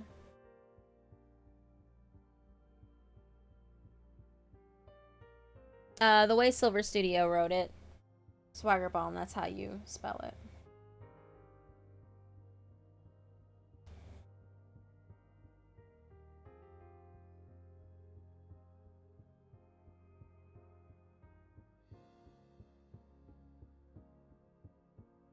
Well, I'm glad you're enjoying the Dad's Tape series, Danica.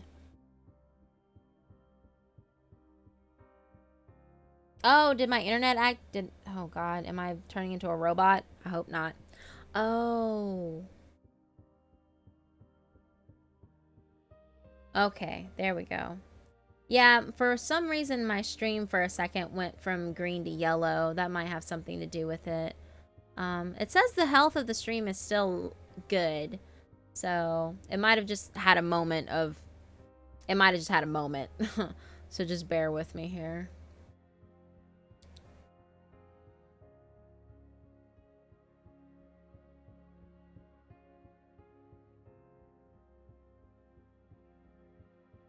Aw, thanks, Josie. I'm glad you enjoyed it.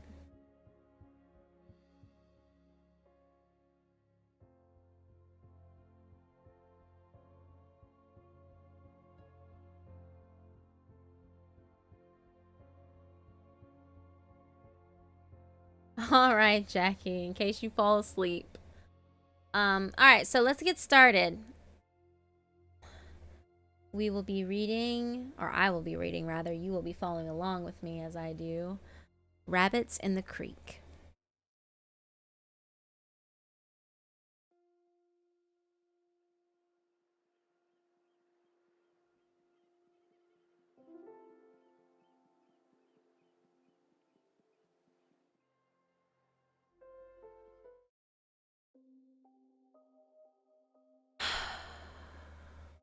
I'm writing this because my family won't talk about it anymore.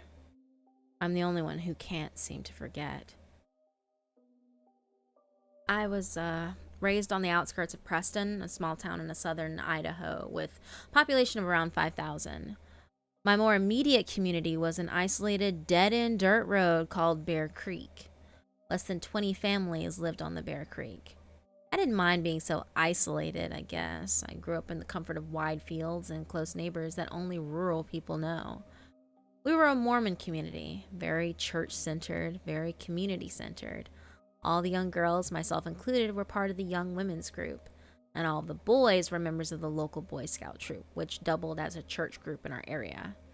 We had 4th of July parties at the local ballpark and swam in the nearby reservoir. It was a good, quiet community.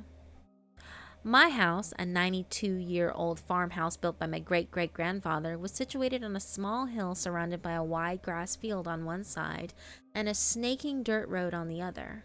Across the road was the creek bottoms. Southern Idaho is categorized in a desert climate, so not much grows outside of the irrigated fields besides sagebrush and burrs. The creek bottoms were the exception. The creek fed the growth of a thick tangle of pussy willow bushes. In the late fall, we used to go down into the bottoms and pick the white, cottony pussy willow seeds to decorate the fences of our driveway. Being so isolated, it wasn't uncommon for animals to come down from the mountains. We had a female moose who brought her calf down and lived in our orchard every winter, and the occasional lion wasn't unheard of either. The summer when I turned 8, I remember because it was the same year as my baptism, a smaller mountain lion was spotted several times in our area. We weren't worried. The big cat stayed away from the farmhouse and usually moved on when the area didn't yield enough food. The same summer, my neighbor Peyton was working on his Eagle Scout project. He loved National Geographic and thought it would be pretty cool to try putting together a National Geographic submission on our little creek bottoms. The young lion that happened to be in our area at the same time made him especially excited. He decided he wanted to try and get pictures of the lion and emailed the National Geographic team for advice. They recommended setting up an automatic camera that takes shots every couple of seconds in an area the lion was known to visit.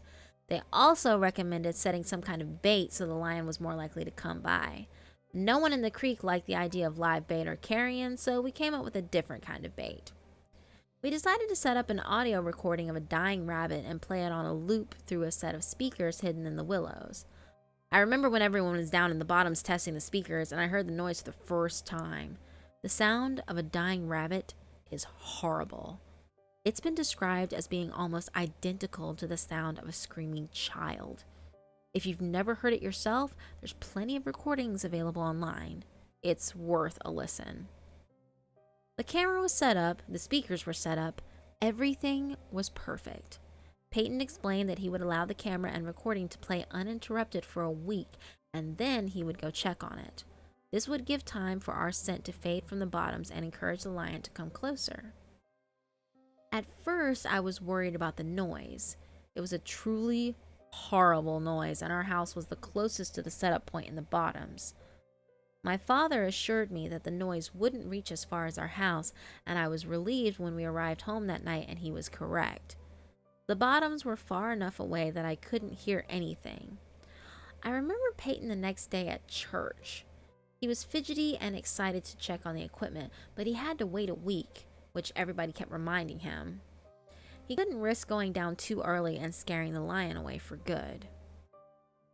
That night, I woke up to an awful noise. I sat ramrod straight in my bed with my eyes wide in the dark, hands clutched so hard my palms bore the indent of my fingernails for hours after. I knew that noise. It was the recording of the rabbit. It sounded faint and far off, like it really could have been coming from the bottoms, but that was impossible because the recording had been going all night the previous day and I hadn't heard a thing. I didn't sleep that night. I was too scared to get out of bed and wake my parents. The recording played over and over again. I had the loop memorized. In the morning, I stumbled into the kitchen for breakfast. My mom and dad were sitting at the kitchen table. They too had dark rings under their eyes. I hadn't been the only one who'd heard it. Mom was convinced that the equipment must have been broken. She wanted to go down into the bottoms to check it out. Dad refused. He was a kind, gentle man and didn't want to stir up any unnecessary drama. He was sure that it had been a strong wind last night and the wind was carrying the noise farther than its natural reach. He told us to listen. We did. He was right. We couldn't hear it now. We forgot about it and went about our daily goings. The next night, it happened again. I stayed up in bed with my back to the wall. The screaming was even louder than before, but this time something was different. It was lower pitched than I remember, and parts of the loop were slowed down as if the recording were warped in places. At times, the loop did not loop naturally and instead picked up at a random place in the middle. My mom didn't mention anything at the breakfast table, but both her and my dad seemed tense. The third night, I mustered the courage to stand beside my bedroom window and looked out into the yard. For a moment I stood, rooted to the spot, my hands shaking no matter how hard I clenched them. The noise sidled in through the cracks in the window. I watched the outline of the trees in the yard, perfectly still. Not even the slightest breeze stirred their branches. My mom announced that she would be going to visit her sisters in town the next day and would probably spend the night there. She invited me to come along, but I was Daddy's girl at heart and chose to stay at the farm. I took Mom's place beside Dad in their bed that night, but even that didn't help. I don't think my dad was asleep either, for he was unnaturally still the whole night. We began to hear the noise during the day, too. I was drawing with chalk on the sidewalk when it happened. My shoulders tensed and the hairs on the back of my neck prickled. There was only one scream, a short, high-pitched one, and then the recording fell silent. It happened again several times throughout the day, but never the whole loop, just clips from it. Later that evening, Peyton's dad came up the driveway on his four-wheeler. He said he was looking for their dog, a sweet yellow lab who had been missing since that morning. Dad said he was sorry and that he hadn't seen her. I stared at him, silently begging him to mention the recording, but he didn't. He was a quiet man after all. He didn't want to bring up any unnecessary drama. Mom stayed away the whole week. Dad and I didn't sleep. By Saturday, the screaming could be heard constantly, though it seemed to have deviated from the familiar loop entirely. I didn't recognize any of it. Sometimes the screams were thin and long, and other times they were hardly more than growls.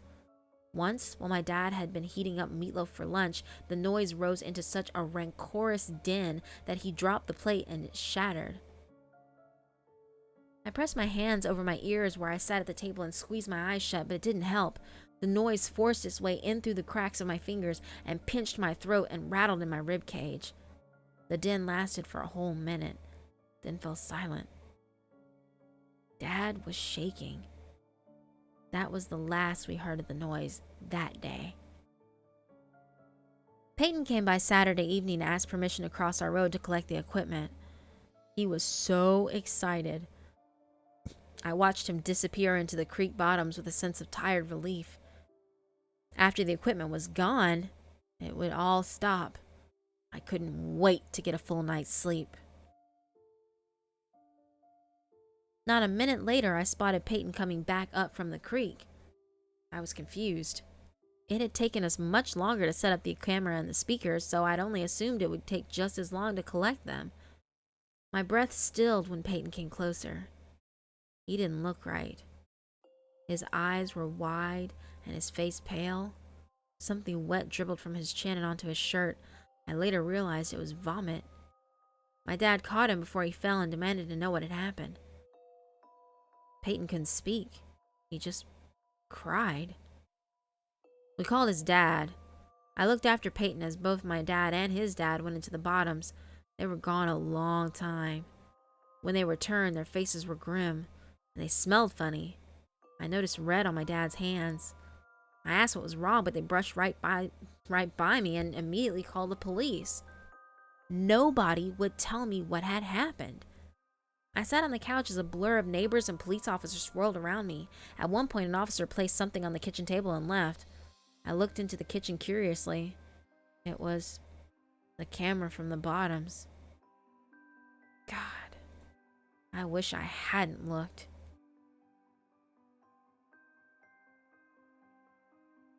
The camera was a little banged up. Tiny scratches and dents covered the plastic casing, and when I lifted it, my hand stuck to the plastic. Something tacky and odorous covered the screen, but it turned on fine. The first set of photos were normal, just the pussy willows cast green in the glow of the night setting. As I continued to click through them, they quickly became strange. At one point, the camera angle changed, as if the camera had been knocked from its post. Grass now obscured most of the frame. Flecks of red appeared on the lens and remained for the rest of the sets. One photo made me pause. There was a figure in this one, or half of a figure, as most of the upper torso hadn't made it into the frame. I thought it could be human, but it didn't look like it should be standing upright. Its legs were twisted like an animal, and it seemed to be having difficulty supporting itself in an upright position. Besides the legs, a long, thin arm hung. Whatever it was must have been stooped over, for its fingertips hung below its crooked knees. The next set was different. It was as if the camera had been picked up and was now being held. The first photo was of the bottoms at night. The next startled me. I had to look closely before deciding what it was. A rabbit had been laid in the bushes, but its ears and most of its scalp had been peeled away. The next was of the same rabbit, but a thin, dark hand was holding it up against the sky. Its limp body hung like something from a nightmare. In the following photos, more rabbits joined the one, each with their ears and scalp removed. Then a cat, then more cats, then a dog, the yellow lab, then the lion. The following photo was of 7 rabbits, 3 cats, 1 dog, and the lion, all laid out in a row facing the same way. Their arms and legs had been arranged as if they were marching like some parade. All of their scalps had been removed, and tiny white glints of their skulls could be seen. The last photo was overly bright, like the photo had been taken too close with the flash on. An eye dominated the frame, but it was yellowed and crusty and had a bar pupil like a horse. In the bottom corner, the edge of a mouth could be seen. No lips, just teeth, sharp and little, with wide gaps of red gums between them. I wish I hadn't looked. I heard my dad talking to the police outside. They said the speakers had malfunctioned. The recording had only played the first night.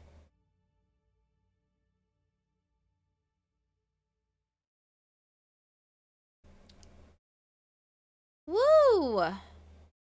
That was pretty crazy, guys. Like, holy shit. I was not prepared for that at all. Man, I was not ready whatsoever.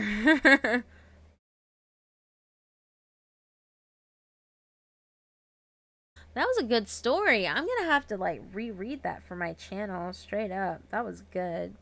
I like that a lot.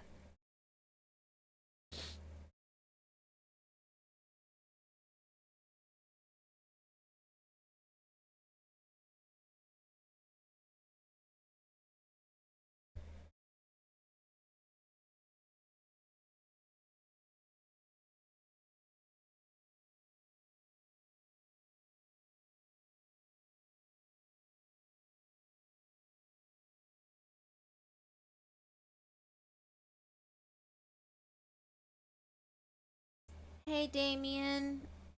Nice to see you in the stream. Oh, man. Hey, Rabbit Pink Bunny. When did you sneak up in here? Oh, Lollipop CL. Hello. Don't be scared, Night Fox. Don't be scared.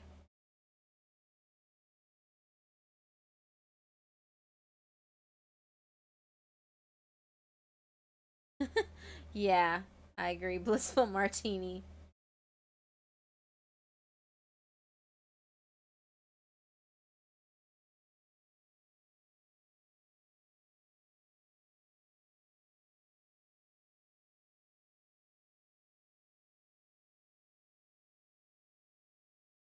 What do you mean, where am I at? I'm here.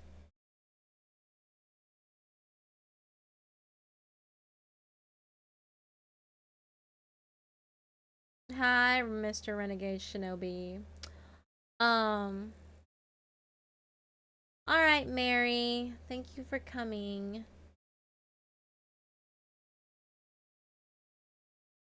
Oh my gosh, that sounds painful.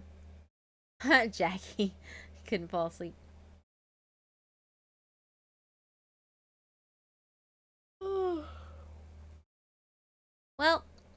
Well, that yawn means I'm probably gonna end this soon, guys. But not before I answer some questions. So I'll do a little bit of a Q&A for about 15 minutes. We'll go to 11:30. So yeah. But that's it for the stories. Oh my gosh, I'm so tired, guys. I'm sorry. You do, Roger. Thank you.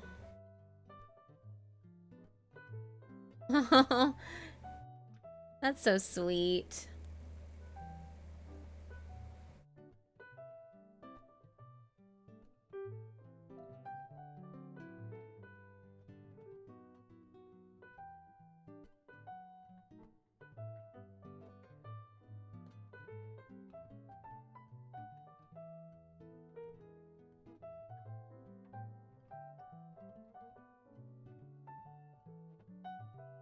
Hey, Lizzie.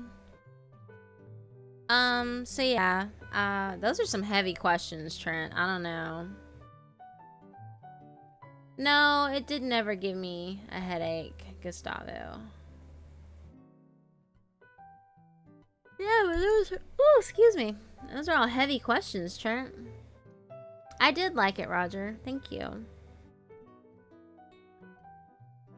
Wow, it's 12 in the afternoon your time? Man. Marshmallow bin. Don't worry, I'm not leaving right now. Like I said, I'm sticking around to answer some questions. Yeah, I plan on narrating the third one as well. I've done 1 and 2 already on my channel. Well, my favorite narrators, Danica, are, of course, the Brothers Grimm, which is Bee Busta, Lazy Masquerade, Your Maker, and Corpse Husband. But I also love Creeps McPasta, Mr. Creepypasta, Creepypasta Jr., and Mr. Nightmare as well.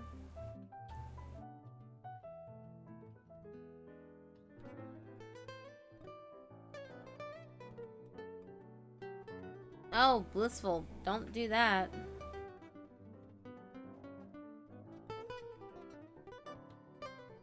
Yes, Lollipop CL. More Dad's tapes will be coming. Oh, I'm so sorry. I keep yawning.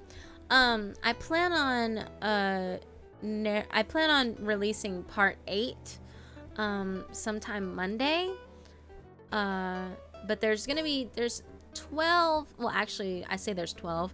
There's actually 14 videos that will be released with that series, but there are actually 12 tapes total, but there's 14 pieces of the story that I will be narrating.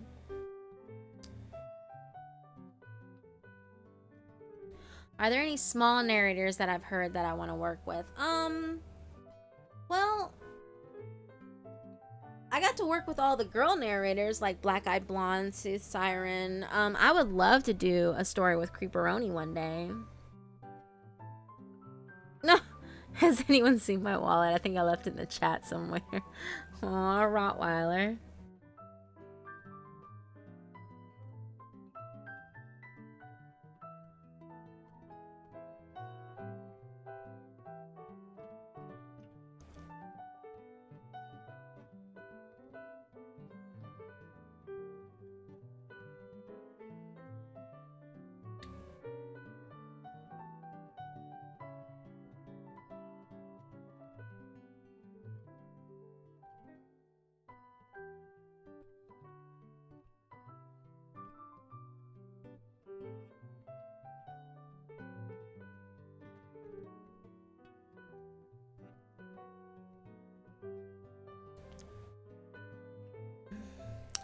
I used to have a ferret. Actually, I used to have a dog named Shadow. He was a mutt.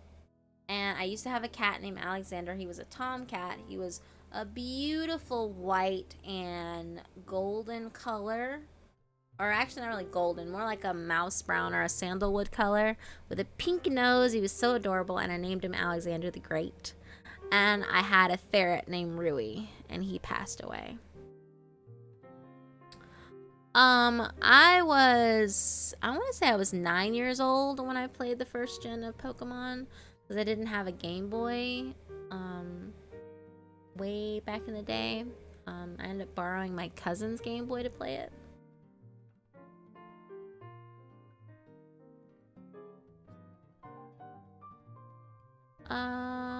Izzy Alvarado.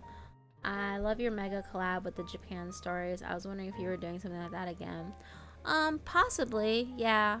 I think I would like to do it. I might see if I can get a couple people on board and have them read a story or two.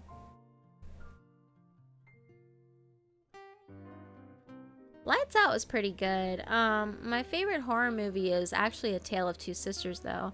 And if you've ever seen the movie The Uninvited with, I think her name is Emily Browning or something like that, that movie is actually a remake of the original Korean film.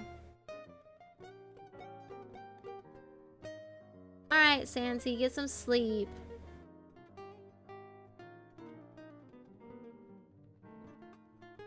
Mr. Black Pasta. Okay, I'll definitely have to check him out.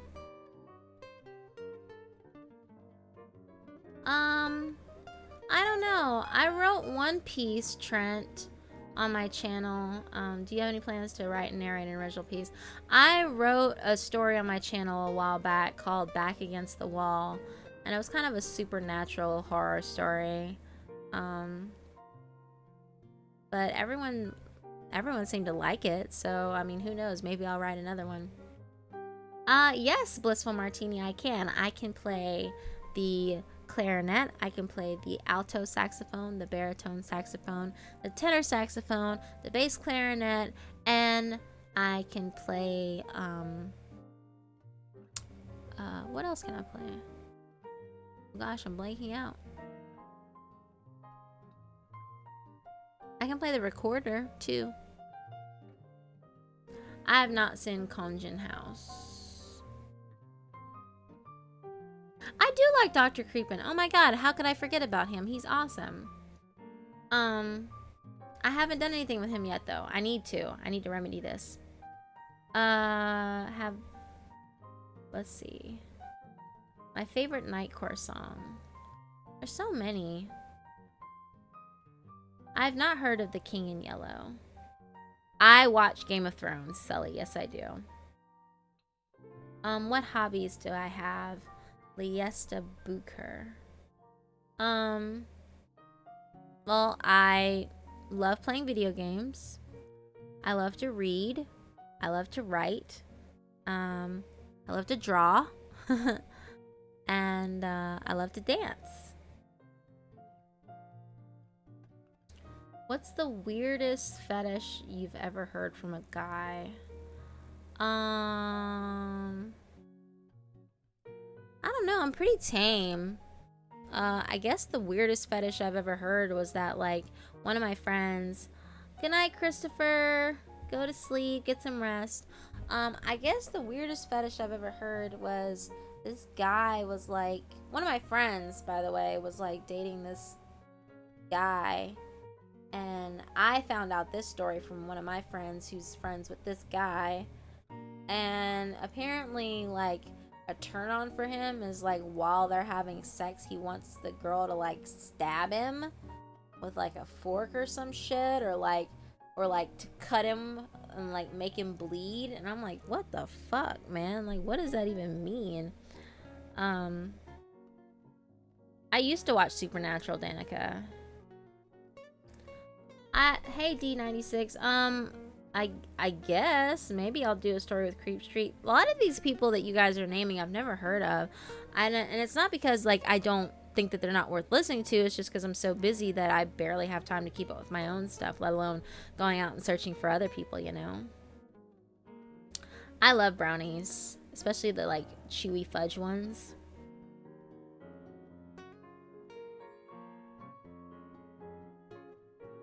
I agree, Jackie. I agree with that wholeheartedly.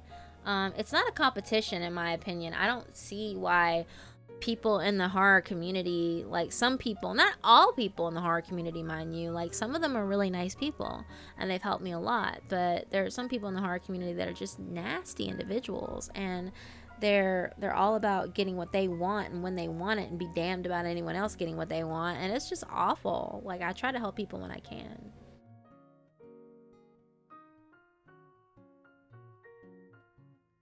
Oh, not a problem, Trent.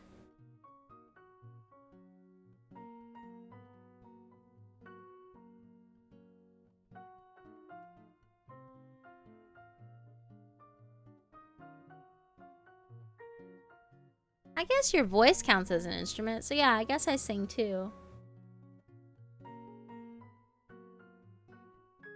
I do listen to some metal, not a whole lot though. I used to be a big metalhead when I was in college.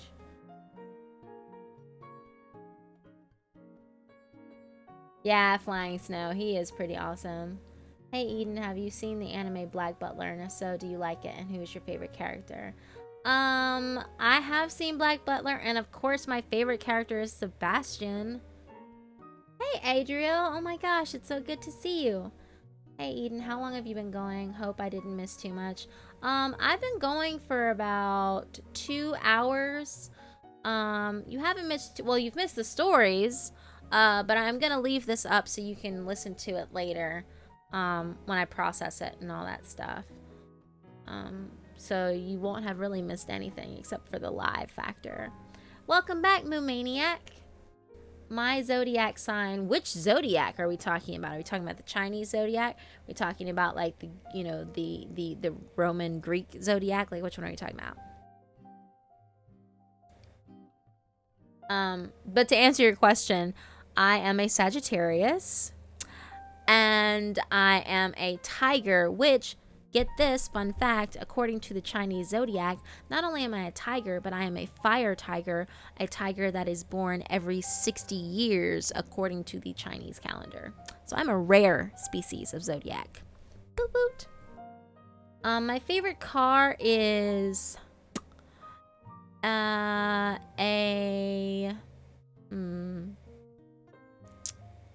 like Celicas, but you know, I don't know.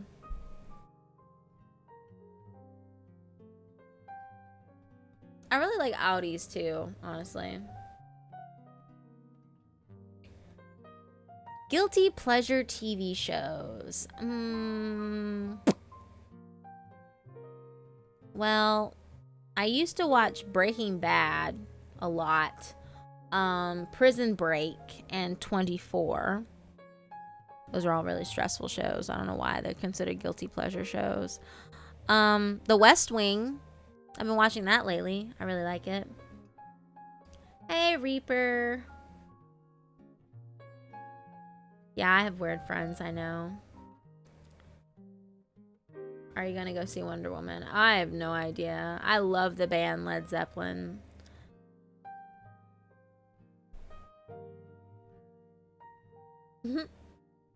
That's awesome, Jackie. Mizana, are you asking me have I seen Constantine or watched it? Okay, that's what you meant. All right, cool. No. I've seen the movie though. Is that what you're talking about? I've eaten pot brownies. I prefer weed popcorn. That was an experiment that went right for once.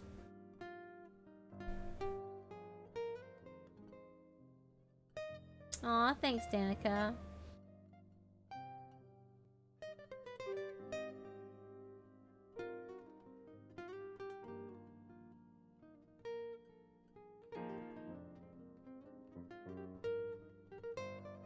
Is Darkwave like a music type? I have seen Split Lollipop Seal. Oh my god, as a huge Unbreakable fan, like I fucking love that movie. It was so good. I like to draw. Well, I've been working on landscapes a lot lately, but I do like creating new characters, like anime characters, you know?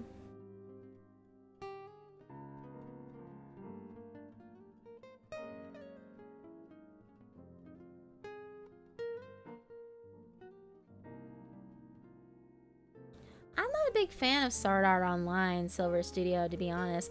I love Lacuna Coil. Oh my god, Joshua Janis. That is such an underrated band. Them and A Perfect Circle. Good stuff, good stuff.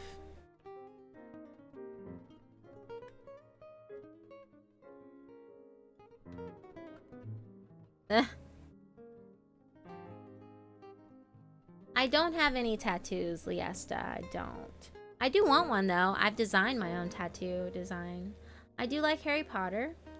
My patroness is a Manx cat. Half dragon, half horse. Yeah, Prison Break already came back. I watched the first episode of the new season and I lost my mind.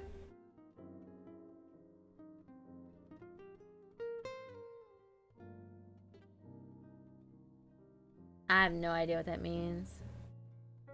Alright, Night Fox, good night. Have a good night. Thank you for coming by. I have not seen the Ghost in the Shell movie yet. Now, if we're talking about the original film that was released by back in 1995 by Mamoru Oshii, then yes, I have seen that film. But I haven't seen the remake. But I heard good things about it, and I heard that the original director for the first film approved of this one, so I'm really looking forward to it. I do. Okay, so I'm so behind on Gotham, but legit, the last season or the last episode that I saw was about the Scarecrow. The Scarecrow episode. Shit was scary. That shit was scary.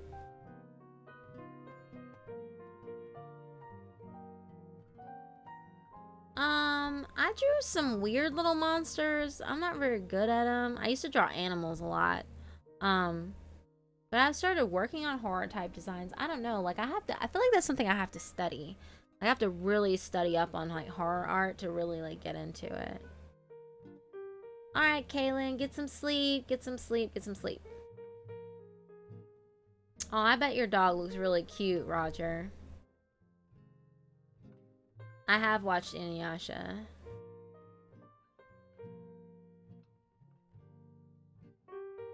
I don't. No, I haven't read Sutter Kane.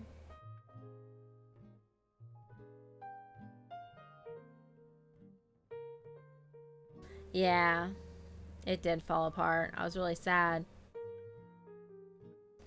I would want to shift into a tiger, because, you know, I'm a tiger, or a wolf. Honestly, I feel like a wolf is my spirit animal. I have a very, like, I have a pack mentality. Can you do a barrel roll? Lolo, you can do whatever you want. Good night, Sinister Dark Soul. What games have you played that just blew your mind? Okay, so BioShock Infinite blew my fucking mind. Like, holy shit. I was not ready for what was going on with that. Chrono Trigger made me cry. Remember Me blew my mind. What's another one? The Telltale game. The Walking Dead Telltale game just, oh my god, had me in my feels. Of course, Persona 3 was good. Final Fantasy X kind of blew my mind too. I wasn't ready for that twist at the end of the game. When you find out some stuff about Tidus.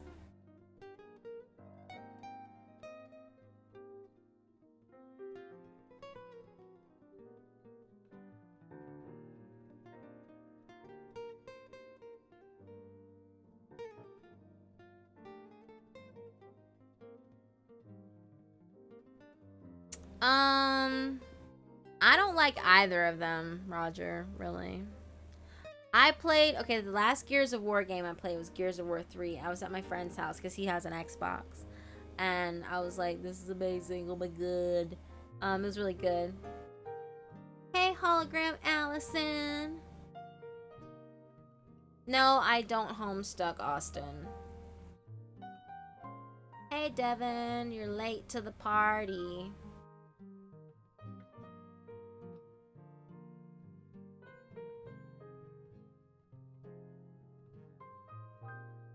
See you later, Slack Off. Thank you for coming by. I haven't played Defiance. I know, Gustavo. Oh my god.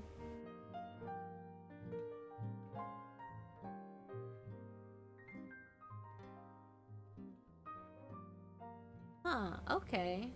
That's interesting. What's my favorite meme? Transcendence Cat. Everybody look it up. Look up Transcendence Cat. It's my favorite meme on YouTube right now. I can't deal with it. Like, I laugh every time I see it.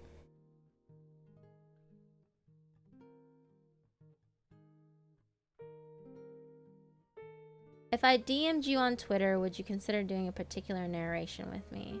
Yeah, sure. Just send me a DM. Yeah, sorry, Austin. I just never got into the whole Homestuck thing. I mean, I tried, but I was like, I was in college, and when it got big, and at the time I was like double majoring, and I was also like a theater slash film student, so I had like a lot of projects going on. It was really weird.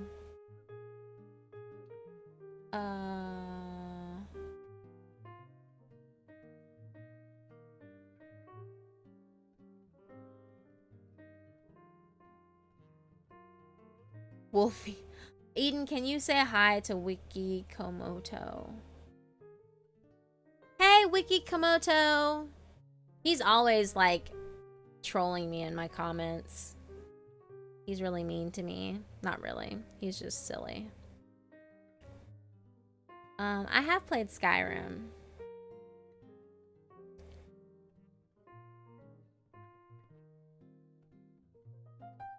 I'll see what I can do, Horror Realm.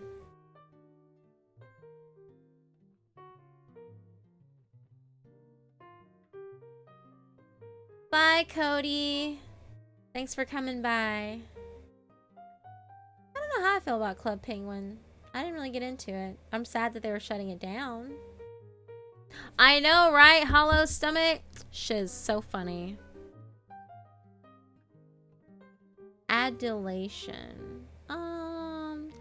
I wouldn't say that I get weary of it. I mean, it's just... I'm just a person. Like, I'm not... I really don't feel like I'm somebody to be admired, you know? Like, I'm happy if I can inspire people.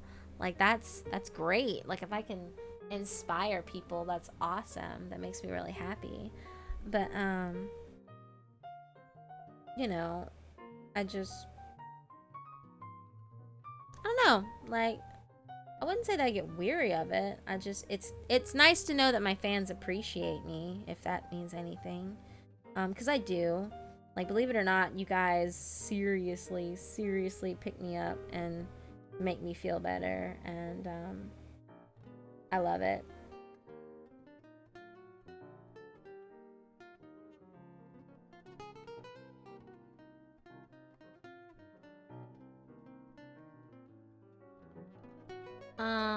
I do play Overwatch sometimes. And my main is D.Va. Did you watch the meme, Devin? So funny. You'd make a vault house if you had mucho money. If I had mucho money, I would just make a house with a foam room so I could do YouTube all the time.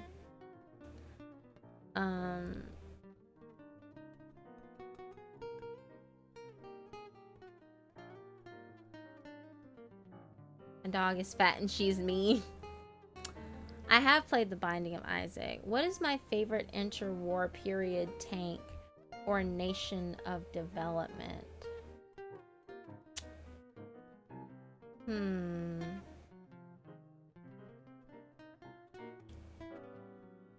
You know, I will say this.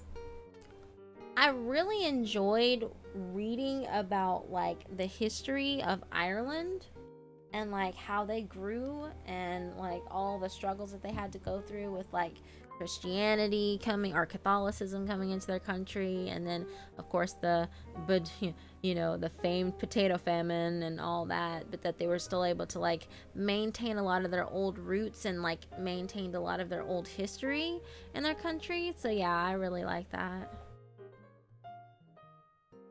Uh-oh. Maybe it just wants your attention, Mizana.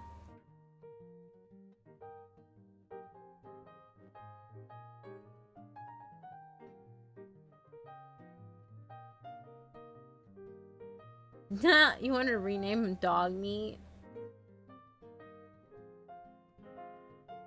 Danica, you need to be doing your homework.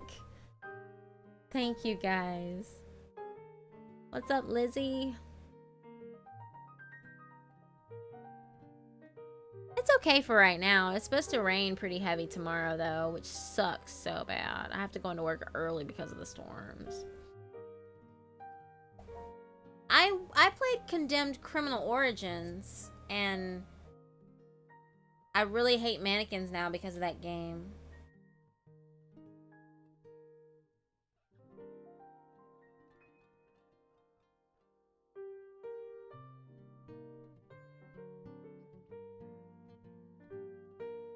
Yeah, exactly. Those are so... I don't know. It's really good.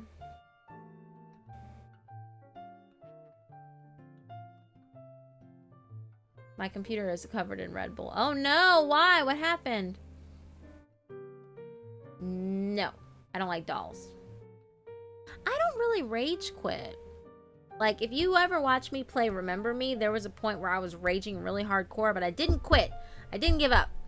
I kept on going. Even though it pissed me off so bad. Aww. Oh gosh. I'm right there with you, Panda. I've had like 3 hours of sleep. I think I've had less than that, honestly.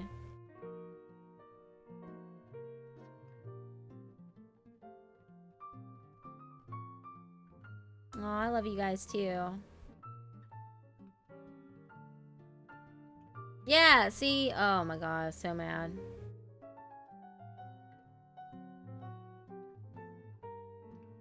Your pug happened? Oh no. Oh, you hate mannequins because of Fallout? Wow. I can't picture Eden mad. Not a lot of people can, honestly. Another settlement needed my help.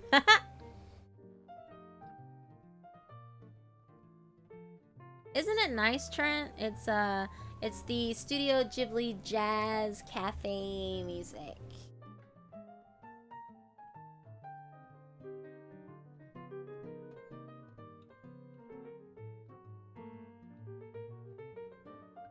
I never finished The Evil Within.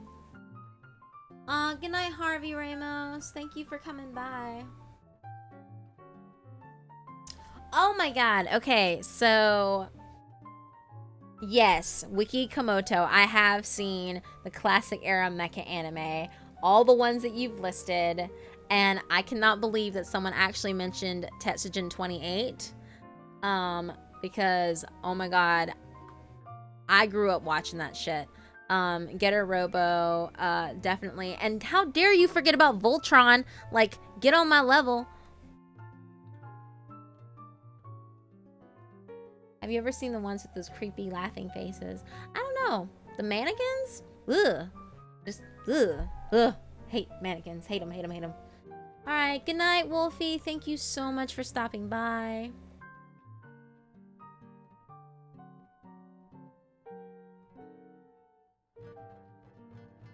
Oh, carousels. Yeah, I agree. Like little merry-go-rounds. Yeah, it's weird.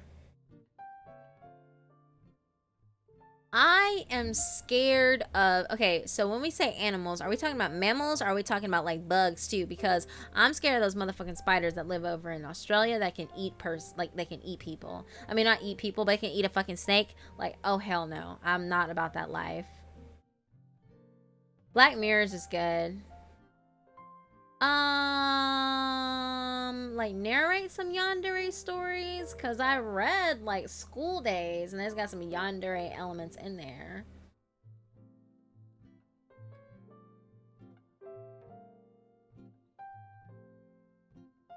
Actually, you know, if you're talking about, like, old mecha anime, like Wiki Komoto, have you ever heard of, oh god, it was... I need to look it up. Hold on. Let me, before I fuck up the name.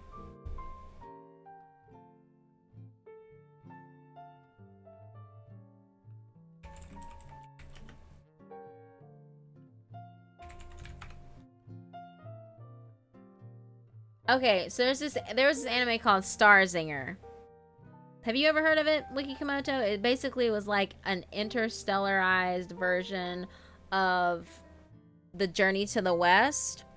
It's actually really good. I watched it when I was a kid because it played in Korea, and I watched it in Korean, and I still have like the tapes of the Korean episodes that I watched. Really good stuff, really good stuff. It's not mecha, but like, I don't know, like I enjoyed it all the same because it was space, and I'm like a space nerd.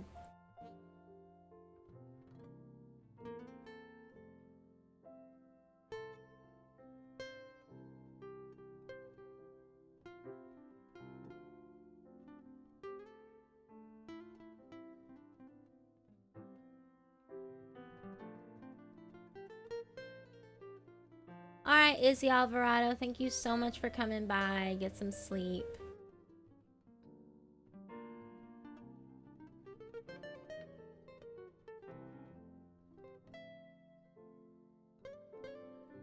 Have I ever considered moving to a podcast format? I don't know.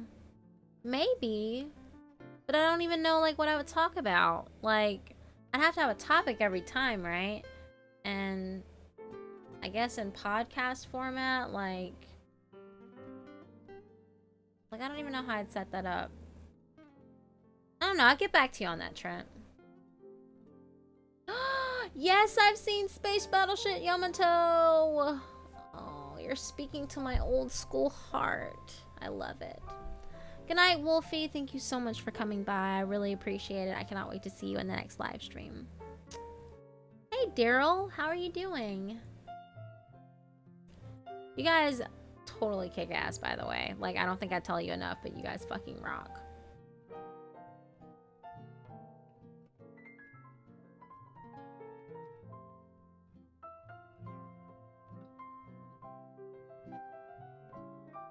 Yeah, it was really sad. That story was really messed up.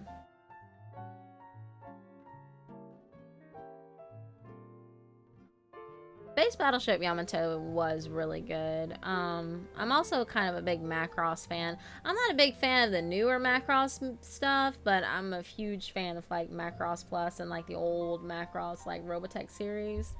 So good. Like, I own the entire Robotech series. Like, I got, like, when I graduated from high school, my parents bought me the entire Robotech series as well as Razafon.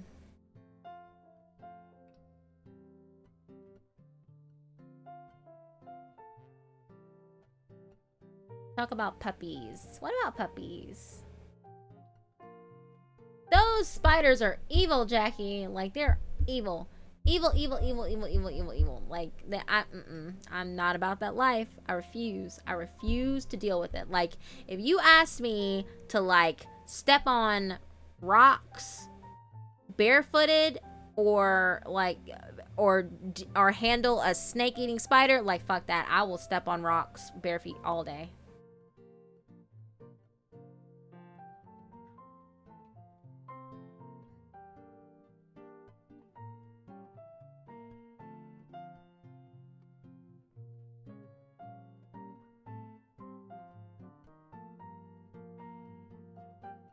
I don't know. Like, what Macross were you watching, Wikimoto or Wikikomoto? Because if you watch, like, Robotech Masters, that was all, like, super serious, like, political shit. Really good.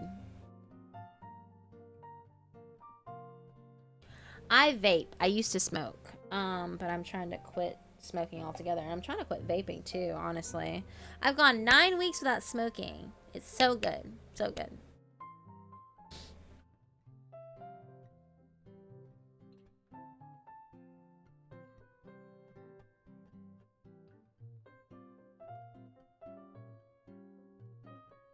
I mean, I'll go to Australia. Like, don't get me wrong. I'm just not gonna go anywhere where those fucking spiders are at. Night, guys. Yeah. I'm just not going where the spiders are. Like, nope, not doing it. I'm not doing it.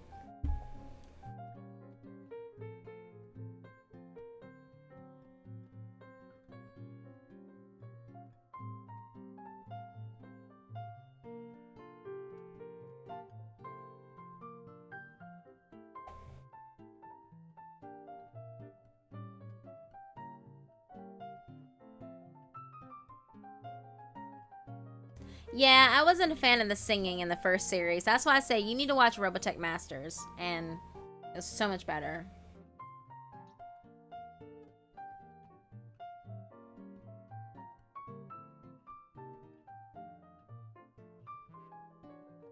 Aww, Salem the kitty.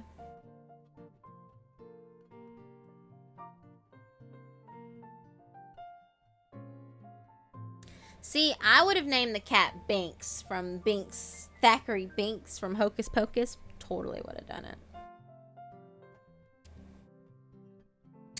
Fun fact, I bet you guys didn't know that if you're an NCIS fan, that Timothy McGee is actually Thackeray Banks. Booyah! Mind blown. I would visit Be Busted, Devin. I would. Really? I didn't know that, Wikikomoto. I think I know what episode you're talking about, though, honestly. Congratulations, Gustavo.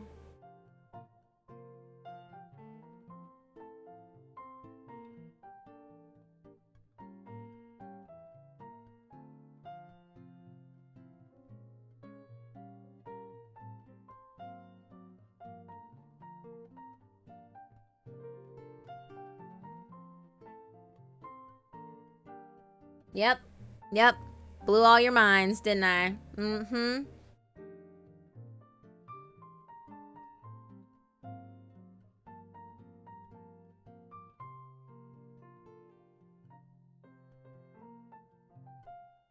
I would love to collab with Top 15s. Go tweet at him, guys. Tweet at him. Email him. Tell him that you want me to be on his channel. Do it. Do it. Dexter was okay. I thought the premise of, like, a guy running around killing people, you know, was kind of silly. My favorite character on NCIS... Well, it was Ziva until she left. But now I like McGee. I've loved McGee forever. And of course, Gibbs. I would love to go to your performance, fuckface. I wish I lived in Cali too. Oh, that's fucked up, Wiki. Oh, shoot. I know what you're talking about. Yeah, that's really messed up. Oh, if you think that's cool, you should look at this movie. It's an anthology called Memories. I don't know if you've seen it, but it's like an anthology of like all the different like directors and artists from different like anime companies that came together and created like this anthology of like post-apocalyptic scenarios. It's actually really good.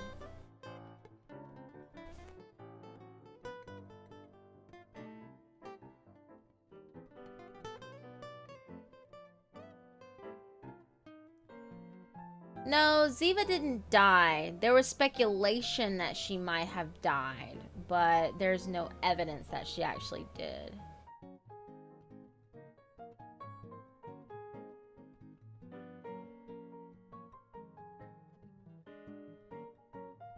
No, that picture is from Toho, and that's Flandre Scarlet.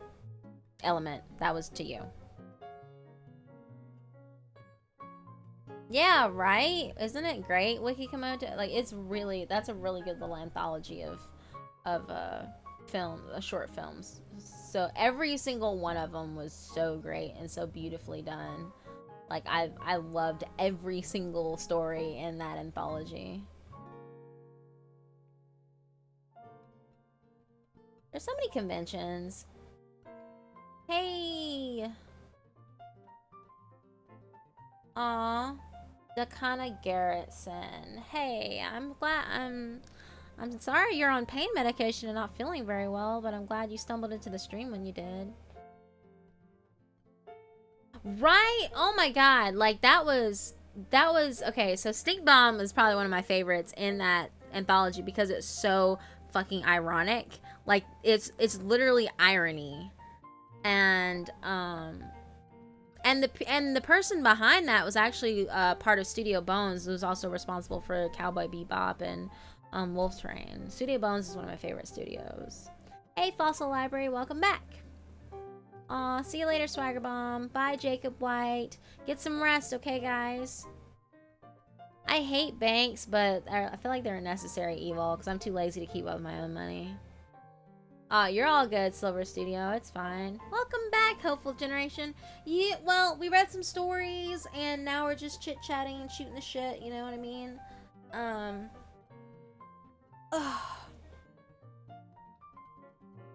answering questions. I said I was going to end at 11:30. It's already, like, 11:51. So, you know what? Let's just go to midnight. So, we got 9 minutes.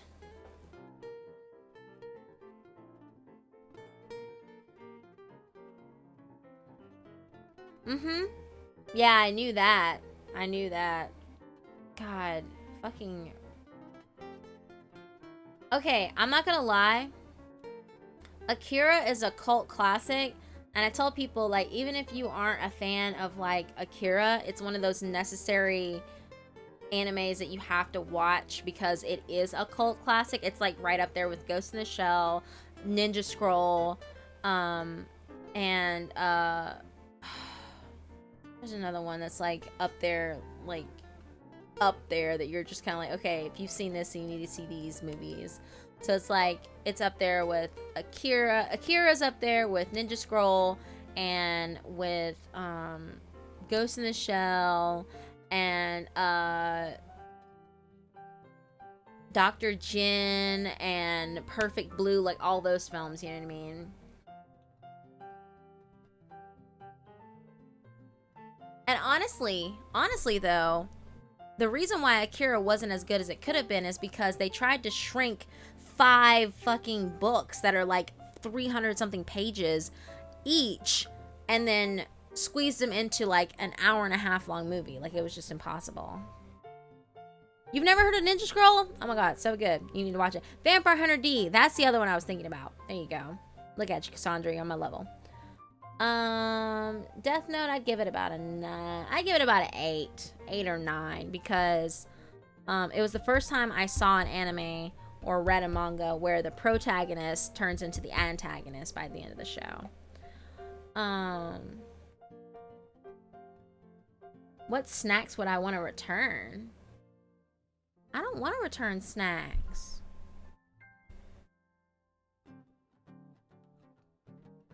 Pot noodle. Noodles are awesome. You haven't heard of any of those?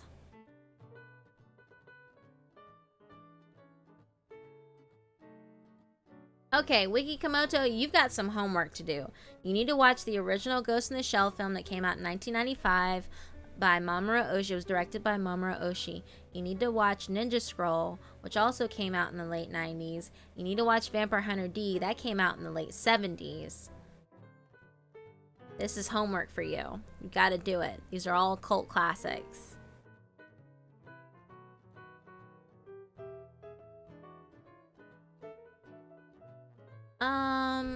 Like I said earlier in the stream, Corpse Husband was the one who got me into scary story reading. I originally was part of a scary story reading group that was really small, and then Corpse Husband found me there and encouraged me to continue narrations on my own channel. I have fired a gun before. I fired a handgun. I've fired a rifle. I've fired a muzzle loader. I've fired a musket. It's quite interesting.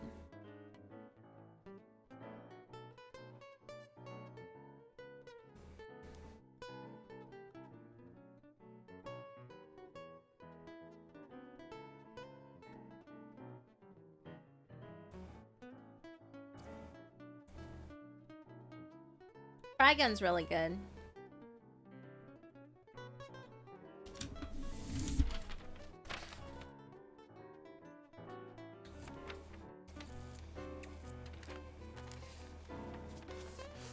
Oh, okay. You know what?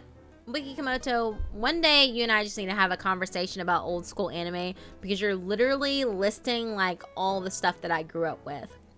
Patlabor, New Dominion Tank Police, freaking Armitage, Polymatrix, Dual Matrix,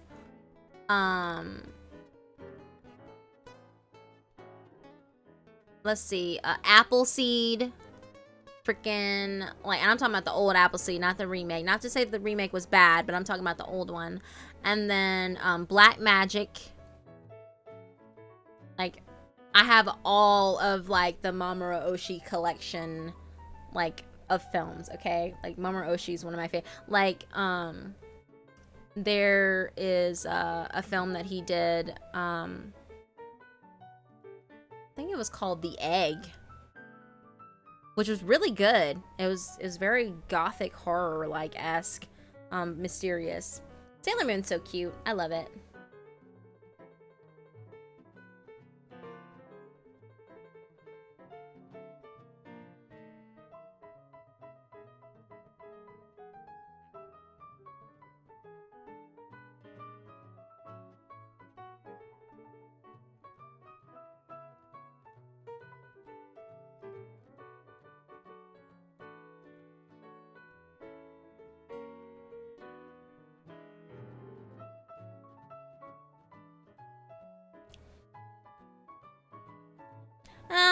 wouldn't say that the original Appleseed was a mess.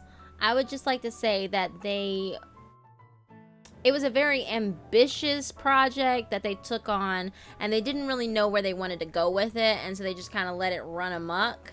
And then when they did the remake, they kind of put everything together like how they wanted to put it together. I think they were just so wrapped up in that world of Appleseed that they didn't bother to really delve into the characters like they needed to and flesh out the story. So they just kind of threw you into this giant clusterfuck, and you didn't know what was going on and who these people were and why they were even a thing.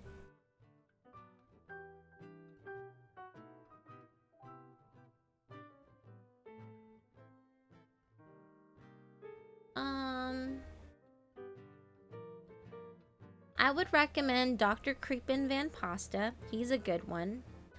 For anyone who wants to listen to narrators, besides Be Busta Corpse and Mr. Nightmare. Dr. Creepin' Van Pasta is great. Let's Read is also awesome. He's a good friend of mine. Blue, he doesn't really do a lot of narrations. He does like Darkology, his research type material, which is awesome if you're into that kind of thing.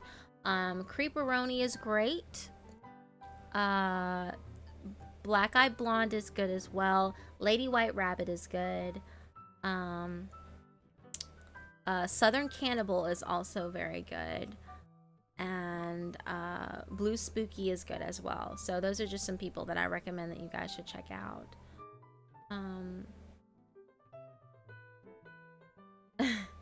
Skycrawlers is good, yeah. Alright, have a good day at university. Thank you again for stopping by.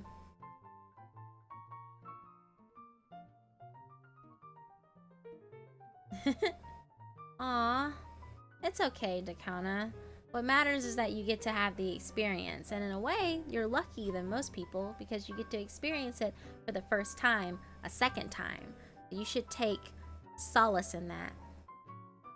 I do, Devin. I do remember you from the last stream. Oh god, Boku no Pico. I'm not even gonna get started on that. Killer Orange Cat is good too. Sir Aim is good as well. He's been busy lately.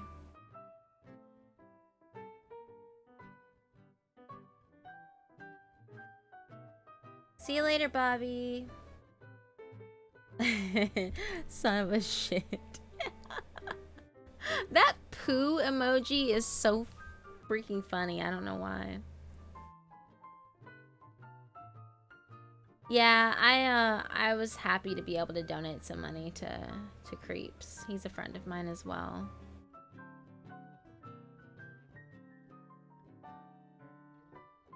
Aw, thanks, Hopeful Generation. I appreciate it.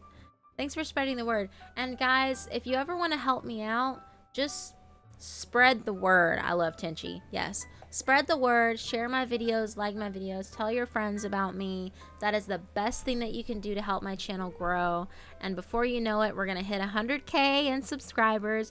And then I can do my face reveal. And then I can finally start setting aside time to do meet and greets and go to these different conventions for you guys. Because that's my biggest goal, is I want to be able to meet all of you. That is my end game, is to be able to meet you all, because you guys have been such a strong rock and shield in my corner for me during these last few months that have been really hard on me with work and my home life, and the struggle has really been real, and you guys are fucking awesome, and you guys are what makes it worth it for me to come home every night dog ass tired and still put time into my videos, because I know that you guys enjoy my content, and that's what matters the most to me.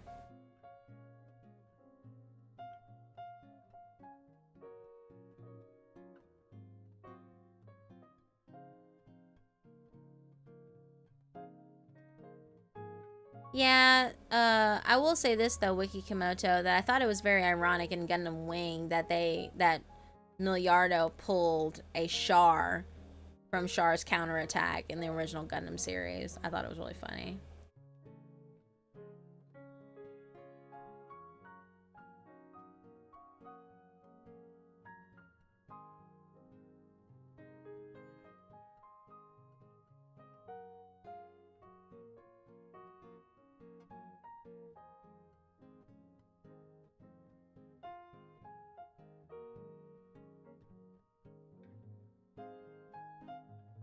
See you later, Mizana. Thank you for coming by. Yeah, everyone, go send your love to Creeps through Twitter or Facebook or however way you want to do it. Let him know that you support him and you love him. And everybody, go to Fear Your Maker's live stream. He's live streaming right now, so go check him out.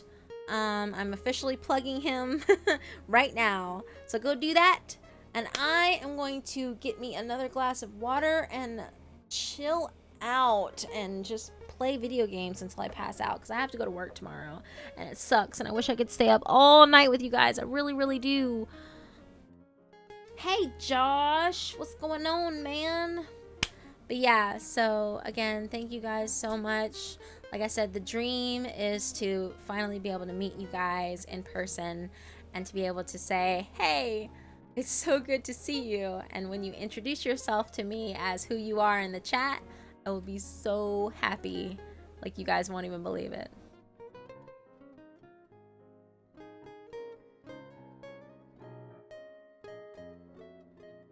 Yeah, I have to agree there as well, Wiki Komoto. Shara was such a great character, and I felt like he was just ruined. But yeah, thank you so much. You guys are awesome. I cannot wait to do another stream. Hopefully I'll do another stream maybe Monday or Tuesday. I'll do it a little earlier than I did tonight. I hope. But yeah, it was great. I had a lot of fun, and this is a blast. I love it. So again, thank you guys so much. You guys are awesome. Go to Fear Your Maker's channel. He's currently live streaming, so go, give him some support if you don't feel like going to sleep. And just, check him out. Tell him I sent you. Tell him Eden said hey, and that I would love to come over there and chillax, but I'm tired as fuck, because in 1 hour I will have been up for 24 hours. Fuck my life. So yeah. But enjoy, everyone. I love you guys so much. Thank you again for all your love and support, and until the next stream, I will see you later. Bye.